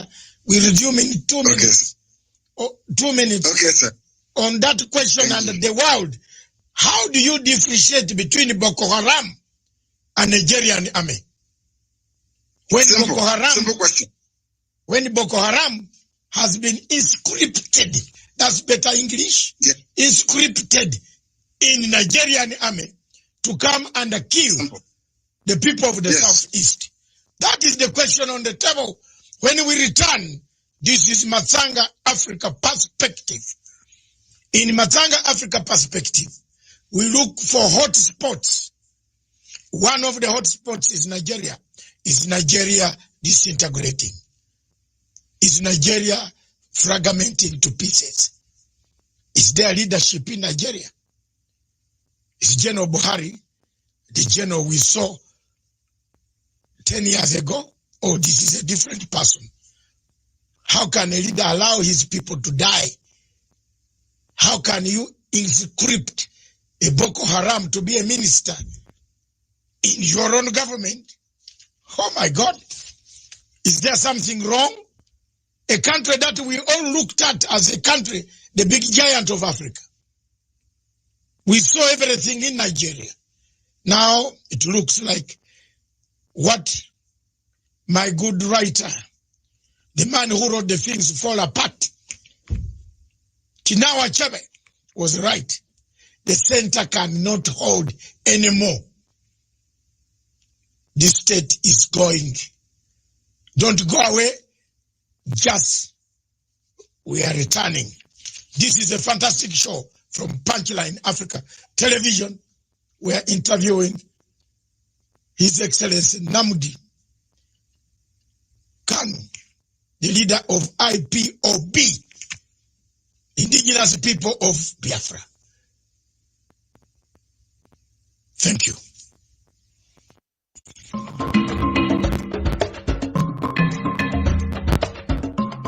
Conflicts exist on this continent. One of the most raging conflicts on the continent of Africa is the question of Biafra. From 1965 or before that, the Biafrans had their own institutions. Before the colonial master arrived, they have agitated themselves, they have told the world they want fair treatment in a nation Kbaud called Nigeria. Successive regimes have always trampled upon the rights of the people of Biafra, destroyed them, killed their younger men, assassinated many, deported many, excluded many, forceful deportation out of your own country. Time has come for the new generation in 2020, 2021, 2022, for people to sit down to find an everlasting solution to the conflict that is around that region. President Buhari promised us that he will finish in 100 days, the first term of office. Boko Haram will be dead. Today is finishing his second term. Boko Haram is even more vibrant than his own shoes. We have landed in very serious murky waters that the people of Nigeria don't know which direction they are going.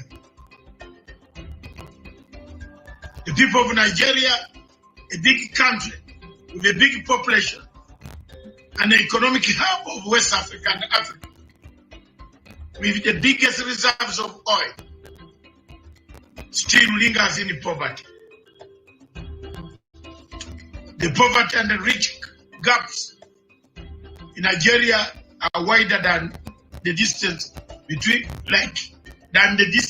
Mars and Earth. What can we do for our countries in Africa? How do we unite? For us, our role is to speak, to defend the voiceless, to judge our way forward, to find a solution. The only way solution can be got on the Biafran issues, the referendum, which Buhari and the government, president, have refused. But sincerely speaking, Nigeria needs rearrangement. If that rearrangement does not come today, tomorrow, or the other day, one day it is going to explode. People can be pushed, but they cannot be pushed beyond what Biafrans are being pushed. The suffering is too much. Pictures that I cannot show on this television. I call upon President Uhuru Kenyatta as a member of the United Nations Security Council to see that some of these problems should be resolved and a resolution is passed of sitting down to understand the difficulties of the nations, especially in Nigeria, in Cameroon, because the problem of Biafra is also similar to the problem of Amazonia. The English-speaking people have no say in Cameroon. They are taken as second-class citizens. Biafrans are also taken as second-class citizens in a country called Nigeria. Their problems are compounded with a dictator who has lost direction, who doesn't know where the wind is blowing from, whether east of Sahara or west of Sahara. He's going north when the wind is going north, south. Therefore, it's blown, one leg going up, one leg going down. Look at the picture of Buhari standing 6.1 feet, being blown apart. Thank you.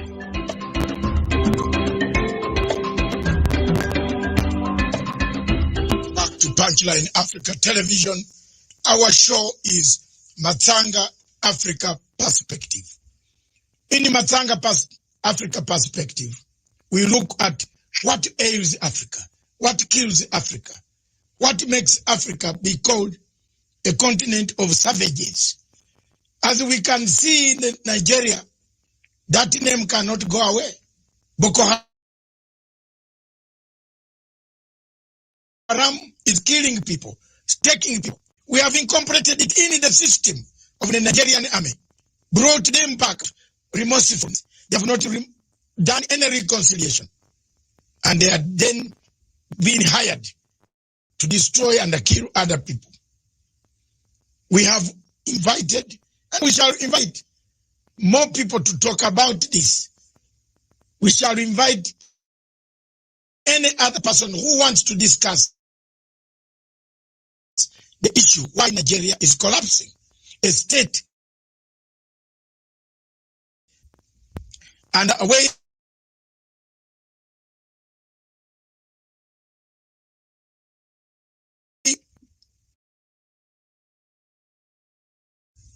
taking questions from us is none other than the leader of IPOB, Indigenous People of Biafra, His Excellency Mazi Namdi Kanu. Welcome back, sir. One question. Thank you very much. One question. After the break, we had to go for some water because it was becoming hot here. To hear that Boko Haram is part and a parcel of the government of Nigeria. It is something that has sunk my heart. I don't know, but I am very shocked. Let me come to this.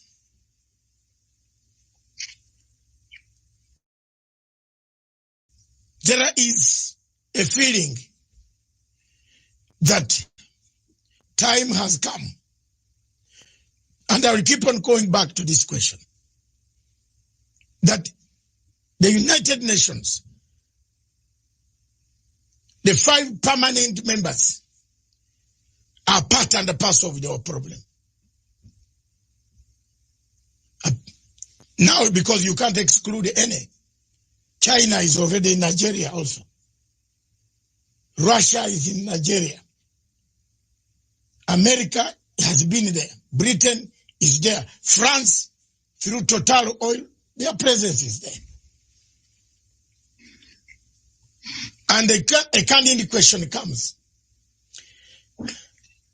We touched it, then we went away. But it is coming back from the questions I've read during the break.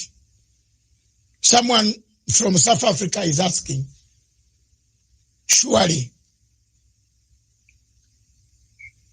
do these permanent members of the United Nations have eyes? Do they see? Because there are some clips here which I don't want to show you on this TV. They are very bad as far as the killings of the youth in Southeast in Biafra.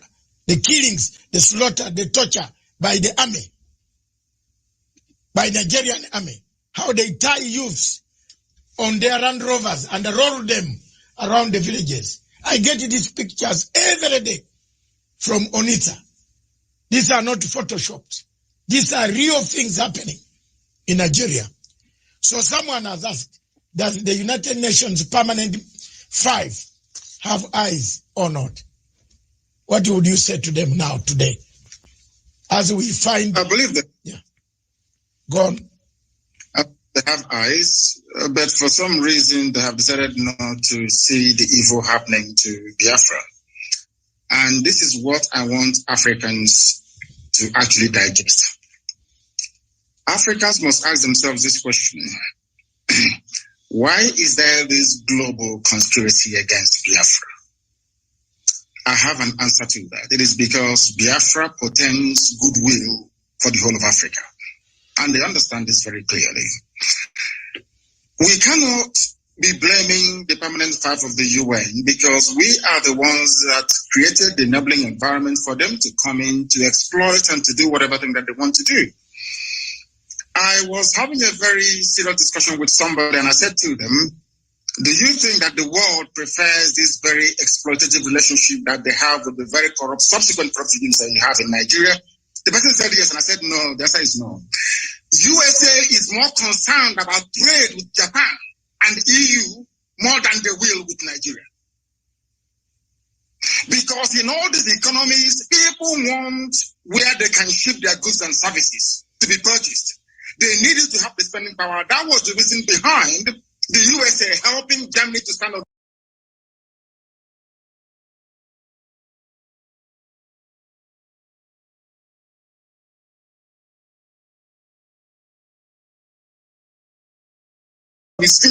After the Second World War.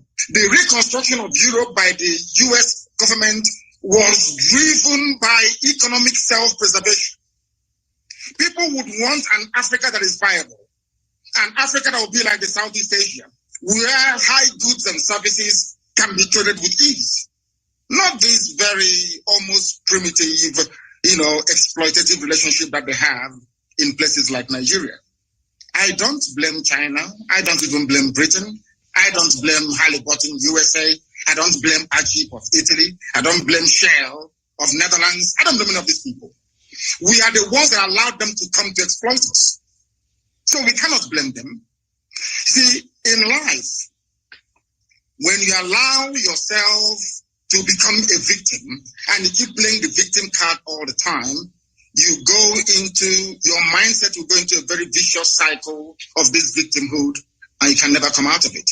And I'm saying to Black African people all over the world, if you believe in the equality of every man born, if you believe that all men were created equal by God, then anything white people can do, so also can you do it. If we cannot do what Europeans can do, what Americans can do, what South Americans can do, what Asians can do, we cannot lay any claim at all to human equality. It is our fault, not the fault of the Permanent 5. I go back to what I said before. It was these same people that gave oil and gas concessions to the United Kingdom. That was why they persecuted the Biafran war for them. It wasn't a white man. These were Black people. Gowon is a Black man. It was Gowon that said no to restructuring. Obasanjo fought on the side of the colonial masters. That is the history of Africa. Joining your oppressors to defeat your own people. That's exactly what is playing out in Nigeria. Nothing more, nothing less. I cannot possibly apportion blame to anybody whatsoever. We should be blaming ourselves. Because in Africa, we tend to blame other people all the time. Whereas the fault lies with us. The fault is ours. I remember one thing that the Chinese government said in 1999 when they took back Hong Kong. Chinese government said the 100 years of shame has come to an end. They never blamed anybody. They never blamed the British. They blamed themselves for losing Hong Kong in the first place to the British. And that is how real men should be able to appraise their condition. That we are poor, we are ravaged by poverty, disease, ignorance, and backwardness in Africa is our fault. Not the fault of the Europeans. If we decide to rise up tomorrow to say enough is enough, believe you me, we can transform Africa within only 2 years. After all, Paul Kagame is doing something in Kigali. Why can't we replicate it everywhere else? We must learn to put our people first. When a head of state gets up in the morning and buys a property in Europe, what do you expect? That means you don't love your people. When he gets up in the morning and decides to buy a private jet, that means he doesn't love his people. And these are clear facts. I cannot blame anybody for our plight. I blame ourselves for it. And that is why we are rising up. And I want to make this thing categorically clear so that the whole world can understand me. It doesn't matter what they do. It doesn't matter what the greatest powers on this earth does in relation to Nigeria. Biafra is going to be free, or we all die in the process. I swear to God Almighty in heaven. Death is better than what we are passing through right now in that zoo called Nigeria. And we must be free. I said must. We are not begging anybody for it. It's about, before the white man came, there was Biafra. Before Britain was created, Biafra existed for over 5,000 years before the formation of Britain. How did they decide where I should live? How did they decide which identity I should have? How can a white man come from Europe and decide to call me a Nigerian? What is the name of Nigeria? Nobody knows. We must go back to who we are. Be proud of who we are. I am a proud Biafran. I can never be a proud Nigerian because the name Nigeria has no meaning. No meaning whatsoever. Not even in Swahili, it has no meaning. How can a white man come and create a country for me in Africa and I be holding their flag running up and down saying this is my country? Who said so? Can I go to Europe and create a country in Europe for them? On what basis is our argument of human equality when Europeans can come to Africa and create countries? We cannot go to Europe to create countries. How can that be equality? Oh, that is why racist towards us. And that is why we must rise up now, not tomorrow, to support Biafra. Biafra is the beginning of the true emancipation of black people. Ask Julius Nyerere and he will tell you. Thank you. Julius Nyerere, indeed. In 1967, the late Julius Nyerere was the first man with Dr. Milton Obote. That's why I, on this microphone, I still carry the flag of Dr. Milton Obote. They are the first countries in Africa to recognize Biafra. So in case people are asking why we have interest in Biafra, I follow both the leaders because I have lived in Tanzania and I am a Ugandan.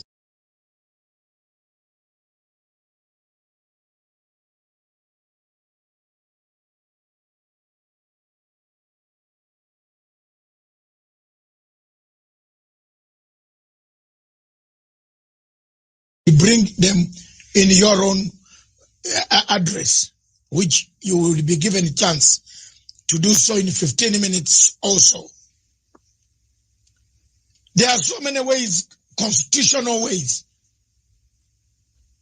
of struggling for freedom. I believe you know where I'm going now. What's this? We have tried. For over 10 years, you have tried. You have done so well. You have awoken the people and said, wake up. We are being slashed one by one. Buhari has allowed people to buy daggers. You know, I saw my investigative journalist came across 100,000 daggers. How do you buy daggers for who? You import daggers. There are so many cows to slaughter in that place.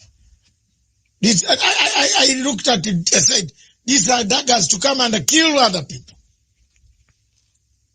If the constitutional route of referendum fails, what other constitutional means would you use? We insist on constitutionality. Yes. And we are going to have it. When when Reverend Dr. Martin Luther King started to try to rearrange the social order in America, some people felt it was impossible to do, but eventually he succeeded. When Nelson Mandela, and I'm sure your good self, and all other anti-apartheid campaigners started, even with the support of Margaret Thatcher and Ronald Reagan, this is something people don't know, that Ronald Reagan, a very powerful president of the US, and Margaret Thatcher, of course, a young lady, they all supported apartheid South Africa. They did. They were the ones that labeled ANC a terrorist group. Some people don't know this. It was only a few years ago that the name of Mandela was, should I say, erased from the logbook of terrorists in the United States of America. People don't know this. We are going to insist on what is ours and what is right. We've been occupying our land in perpetuity since the creation of man on this very earth. Somebody came and decided to change our identity, and we said no. The person said, okay, if I'm leaving, I'm going to hand you over to a more brutal caretaker, which are the Fulanis in this case. And that is why they're killing us and killing us till tomorrow. I want to draw your attention to something very, very critical. The order given by the Inspector General of Police of Nigeria to predominantly Fulani soldiers and Fulani police people to go to Biafra land to kill people. Had this announcement been made by any other police chief anywhere in the world, believe you me, there will be someone to appear in hate the next day. I want to read for your audience. I'm going to quote him verbatim what he said. The IG of police in Nigeria said, he's a Fulani man, mind you, don't mind the media shout, do the job I command you. If anyone accuses you of human rights violation, the reports will come to my table and you know what I will do. So take the battle to them wherever they are and kill them all. Kill Biafrans all. Don't wait for an order. What another order are you waiting for when Mr. President has ordered you to shoot anybody carrying AK-47 assault rifle? Quote me, even a dead policeman can be tried and dismissed from the force, and his family will not get his benefits. And this is from a police chief. Do you know the funniest thing, or should I say the most astonishing thing of all? The EU has a presence in Abuja, in Nigeria. The British High Commissioner is there, Katuna Line. The US Ambassador is there. They've not said anything at all. In other words, that leads us now to believe that exactly what happened between 66 and 1970 is about to happen again, which is kill as many Biafrans as possible. I want all Africans to understand this, that this very policy of genocide and slaughter is sanctioned by the US Ambassador in Nigeria, sanctioned by the UK of all people. Tomorrow they'll be singing songs of praise about human rights abuses, what China is doing, what is happening in Gaza, what is happening in Rohingya. But in Nigeria, they sanction the killing of Biafrans in broad daylight. What sort of justice is that, I ask? I want Africans to know, to ask themselves this question. Why is it that the USA and Britain wants this very tiny country to be squashed and killed? What is it that they have that is driving them so mad? Because the future progress of Africa lies in the land of Biafra, and they do not want black people to be developed. That is why they're doing what they're doing. Look at a whole, should I say, high commission running all over the place, telling the country how to be run. The same things that from Nkrumah, Julius Nyerere, Azikiwe, all of them, Patrice Lumumba, Jomo Kenyatta fought. The same thing that Mandela fought. Black people are now tolerating it. The same thing we are fighting, we want independence, we want self-rule today, this very morning or afternoon or evening. One single woman, is crossing the whole of Nigeria, telling the Nigerian police who to kill, telling them who to shoot at. Now tell me how I can be in a country where the chief of police have targeted my people for extermination and the whole world is quiet. Tomorrow they'll start blaming us for one thing or the other. But we're not backing down because Biafra is coming, and I assure you no Jupiter can stop it. Thank you. Thank you very much. I just want to ask my final question. What does the future look like for Biafra? I'm interested in that. What does the future? Because let me come first.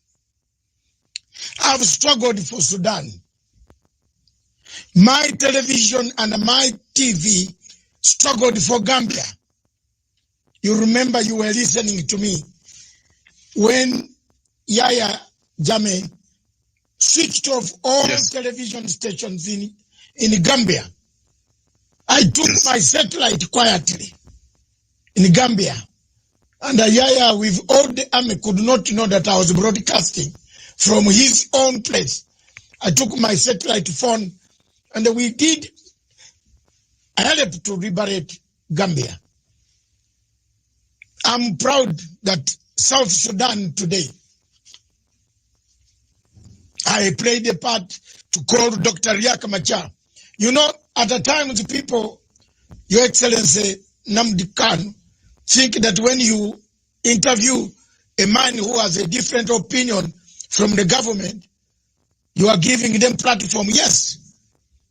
We must hear when we talk, then violence will stop. If we keep quiet, then we shall perpetuate violence. So we should keep on talking.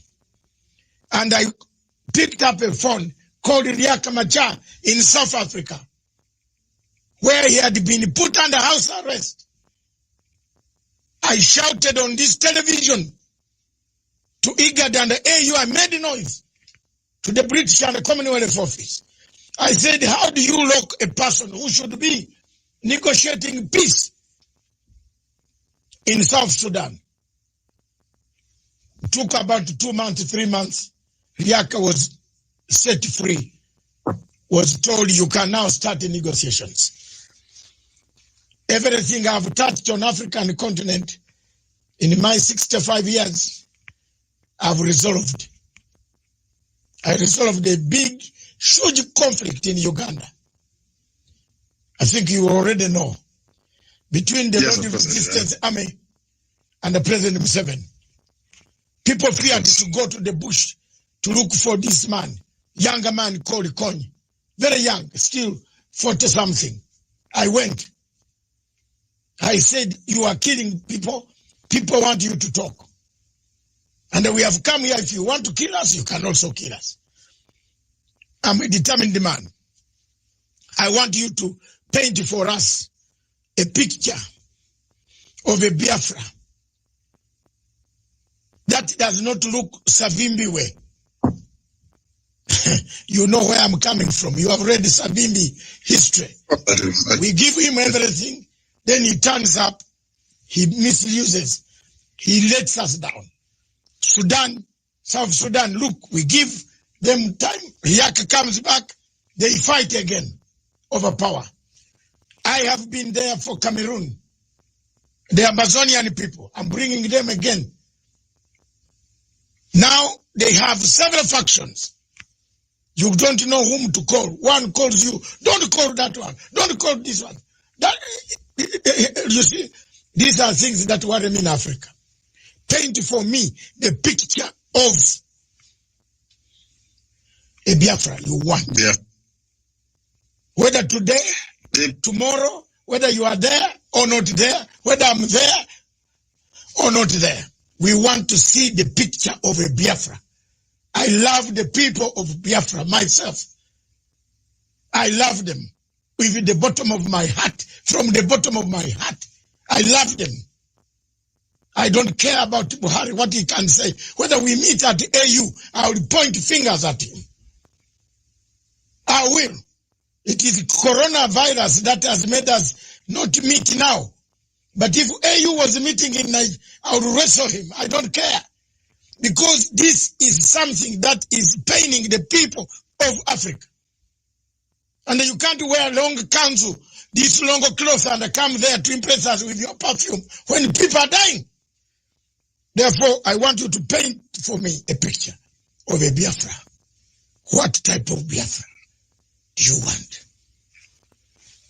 The type of Biafra I want is the Biafra of my ancestors, the land of the free, where people are allowed to pursue their daily endeavors without interference from any higher authority, where individual and collective autonomy of every component, ethnic, nationality within Biafra will be guaranteed, not just by law, but by virtue of our existence as dignified human beings.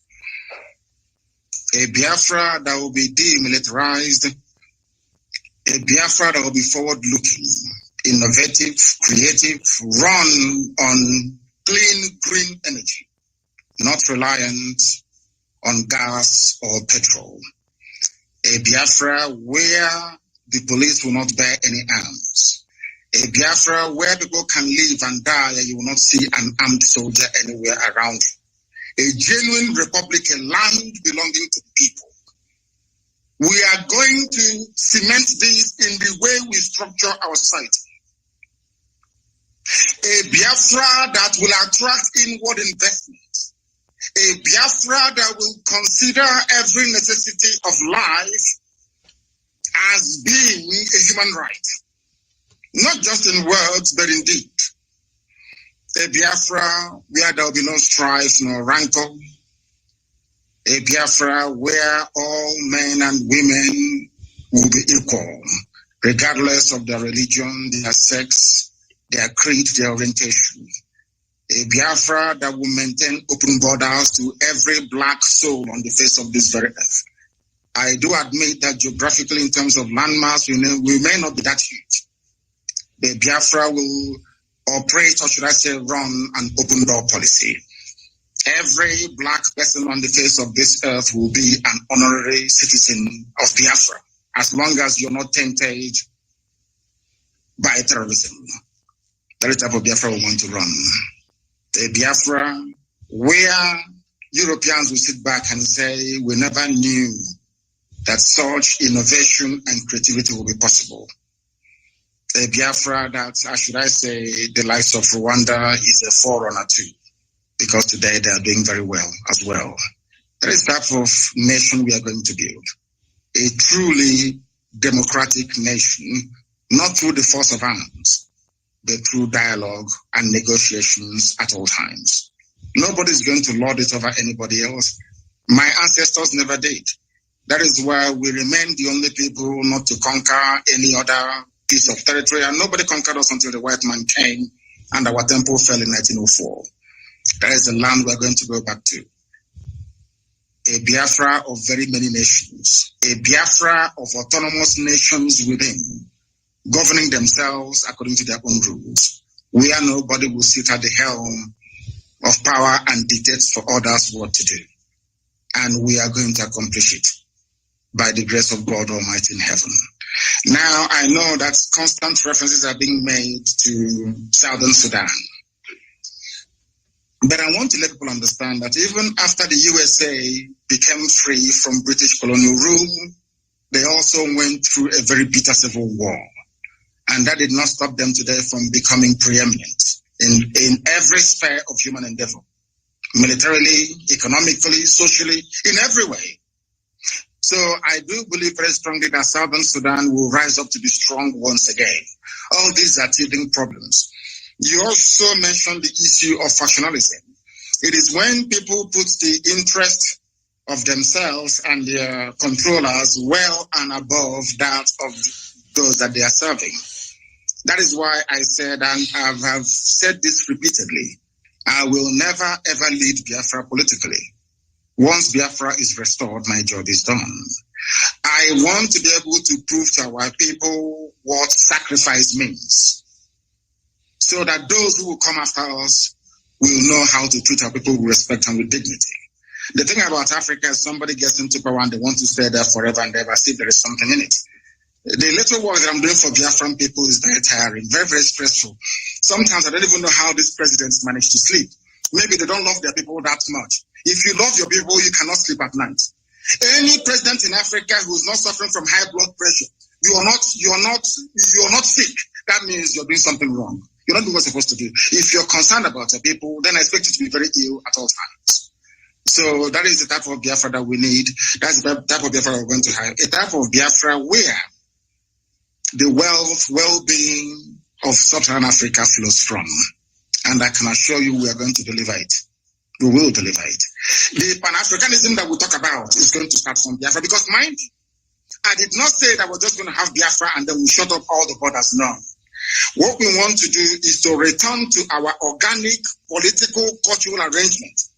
Should Biafrans wake up the next day to say, oh, we want to be the same country with Oduduwa, all well and good. Should Biafrans wake up and say, oh, we want to expand into Ambazonia, all well and good. As long as you take the consent of the people with you, this nonsense that the Europeans did in Africa, we want to reverse it. That God Almighty heaven may look down and be very proud to say that at last, I have people who are after my heart. And that's what we intend to do with Biafra. Thank you very much. Thank you very much. Viewers, we seem to have covered most of the areas. It is the first time and it's not going to be the last time. Until we liberate, until we achieve the objectives, the aims, the vision of a better people on the African continent. His Excellency Nnamdi Kanu will return at one time to give us his other views. By then messages, today the leaders in Africa watching for your information, I linked this to South African President Ramaphosa. I linked this to, of course, the president here. His handlers are watching. President Emerson Mnangagwa, Office of Foreign Affairs, and his President's Office, they are watching. Several SADC members and several African, Your Excellency, the Pan-African President in Kampala, President Yoweri Gakuta Museveni, he has added another name, which is very complicated. Is watching, is interested in the Pan-African views. They are watching, they watched. But I want now to calm down and slow down and give you a chance. Give you another 5 to 6, 10 minutes. Enjoy them. Tell your people the message. Send it to them. Billions of them, millions and millions of them. As we talk in Onitsha, in Abra, in all those places, in all those states, in Southeast, those who are suffering under the heavy, disguised Boko Haram terrorists who have invaded, they are embedded in Nigerian army, coming to kill people. Give them hope. Give them hope that salvation is on the way. Give them hope that tomorrow will be a better tomorrow. Give them hope that Africa is aware. Give them hope that the world is not doing nothing. What we have done today has enlightened so many people, so many countries that have Nigerian refugees who are fleeing because Nigeria is disintegrating. They are benefiting from this program. And it affects the security of the entire Africa. The floor is yours. Take it away. Thank you. Thank you. Thank you for having me on this program. I've been a very big fan of yours for very many years. And I have studied you extensively.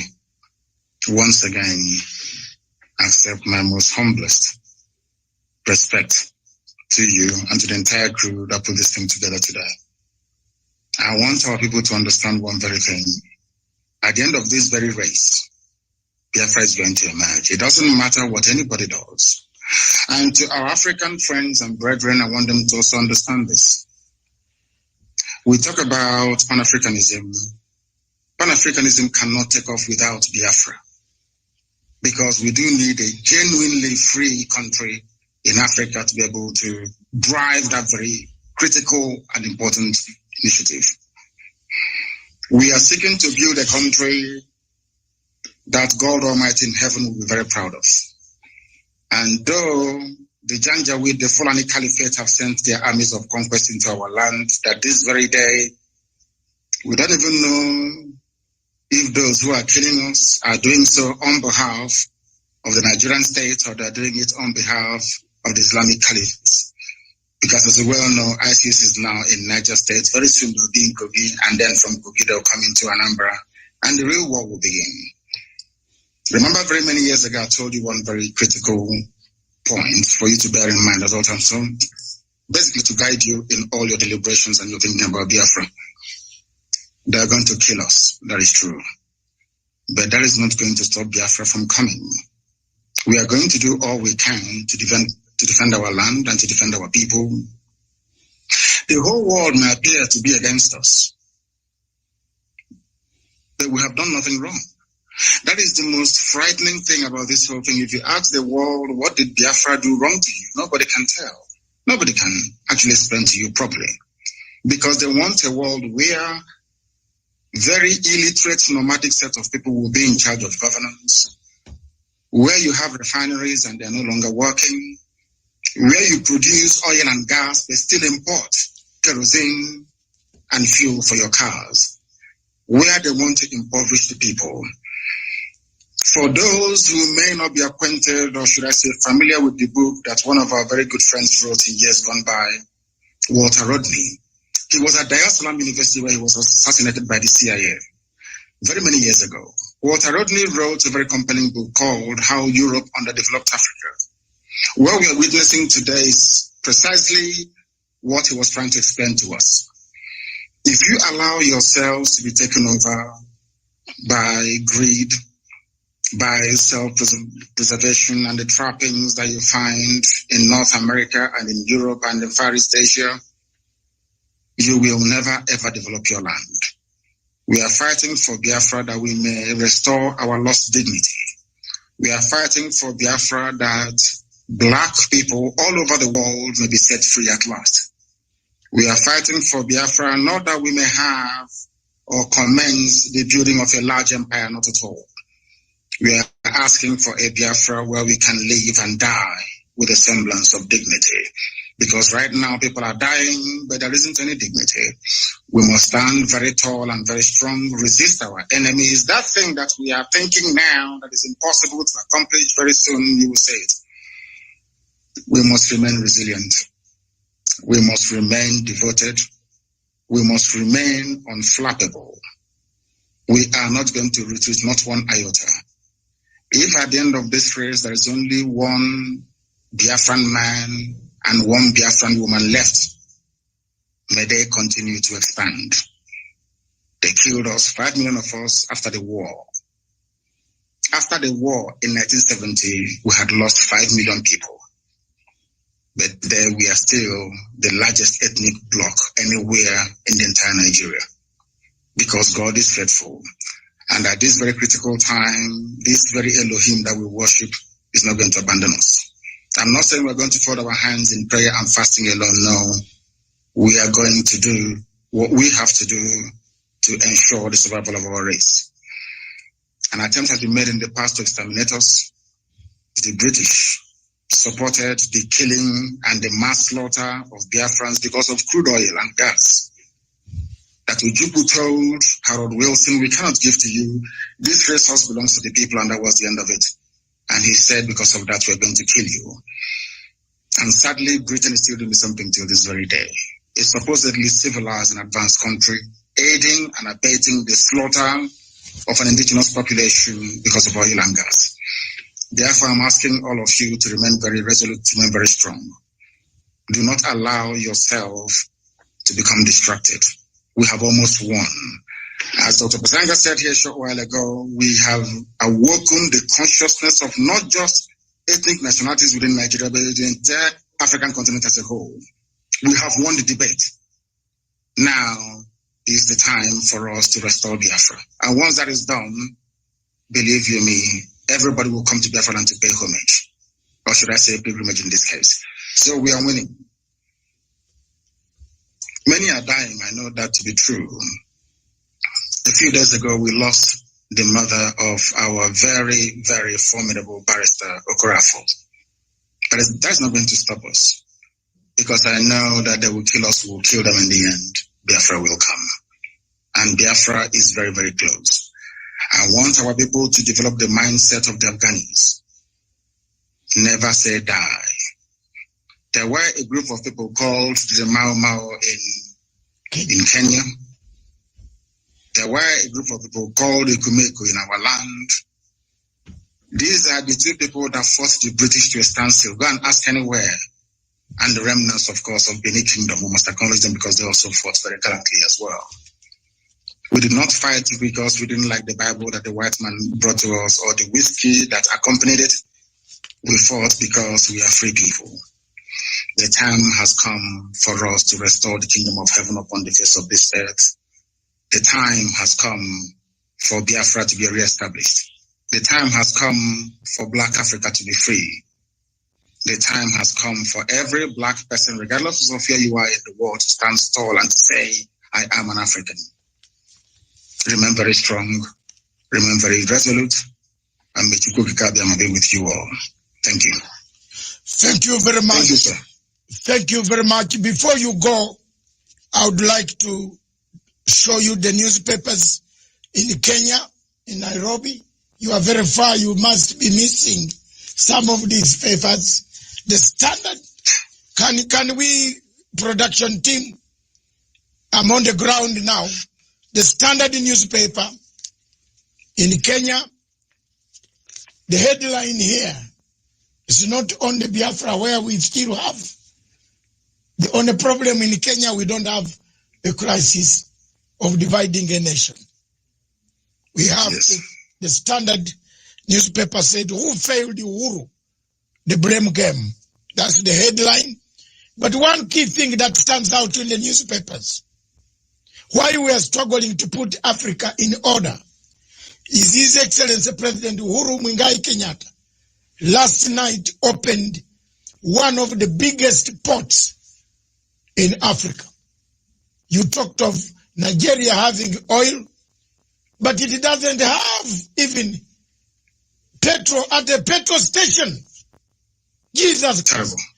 But President Uhuru Kenyatta, while yesterday opening the port in Lamu, he said this port will connect the east to the west, east to the north, east to the south. That is the thing that we have here now in Africa, in East Africa.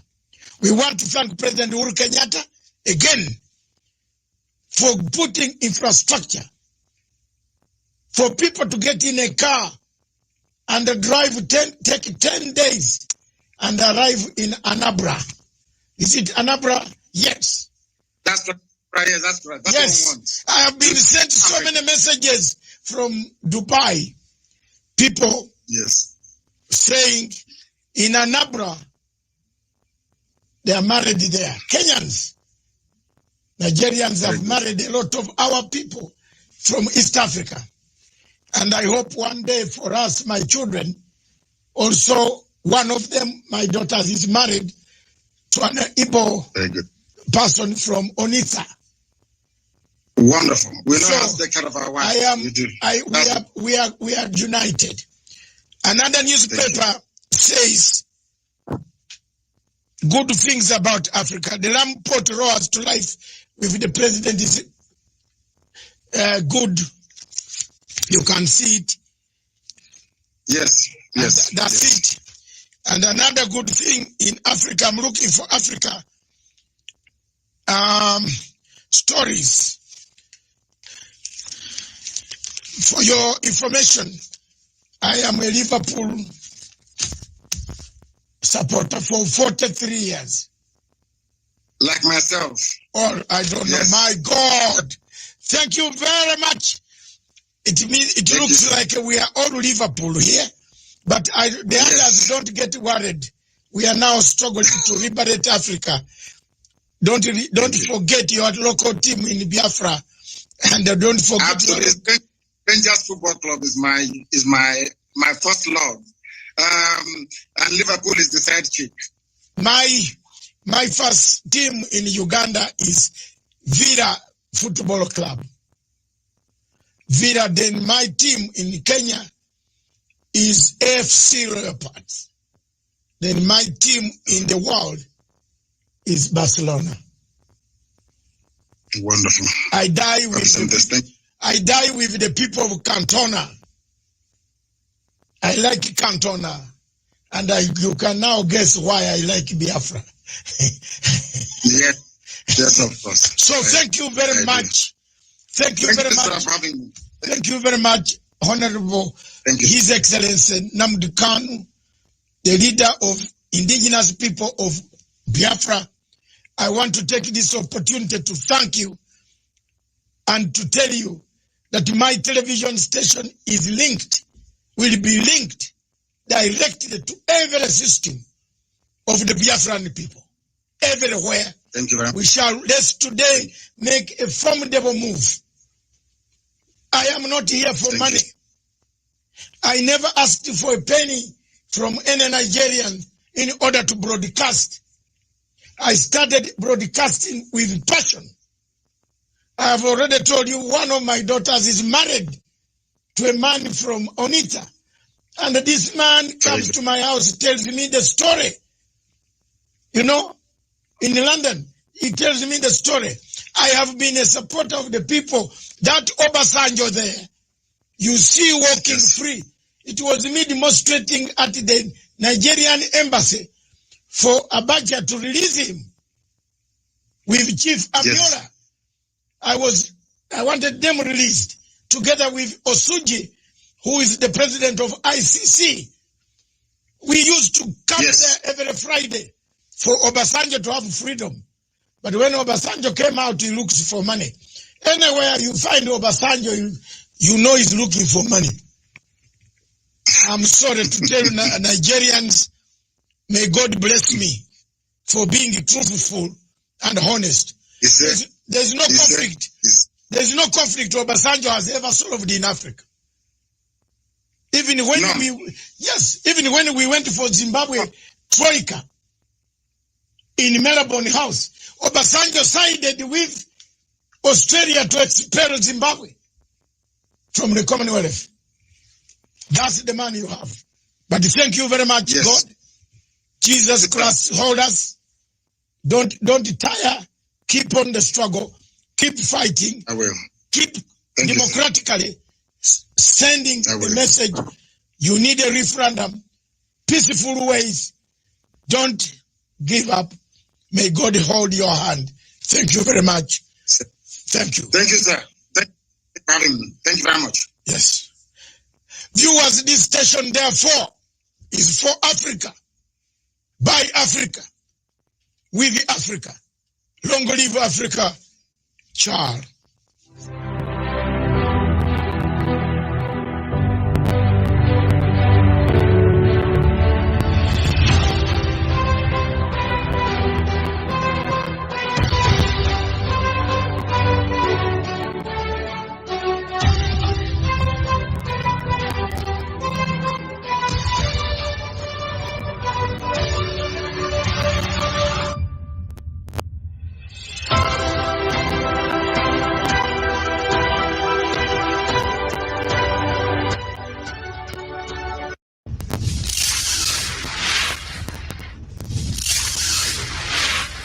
Get it online on your mobile. This is IPOB Community Radio, Radio Biafra, the first and the last.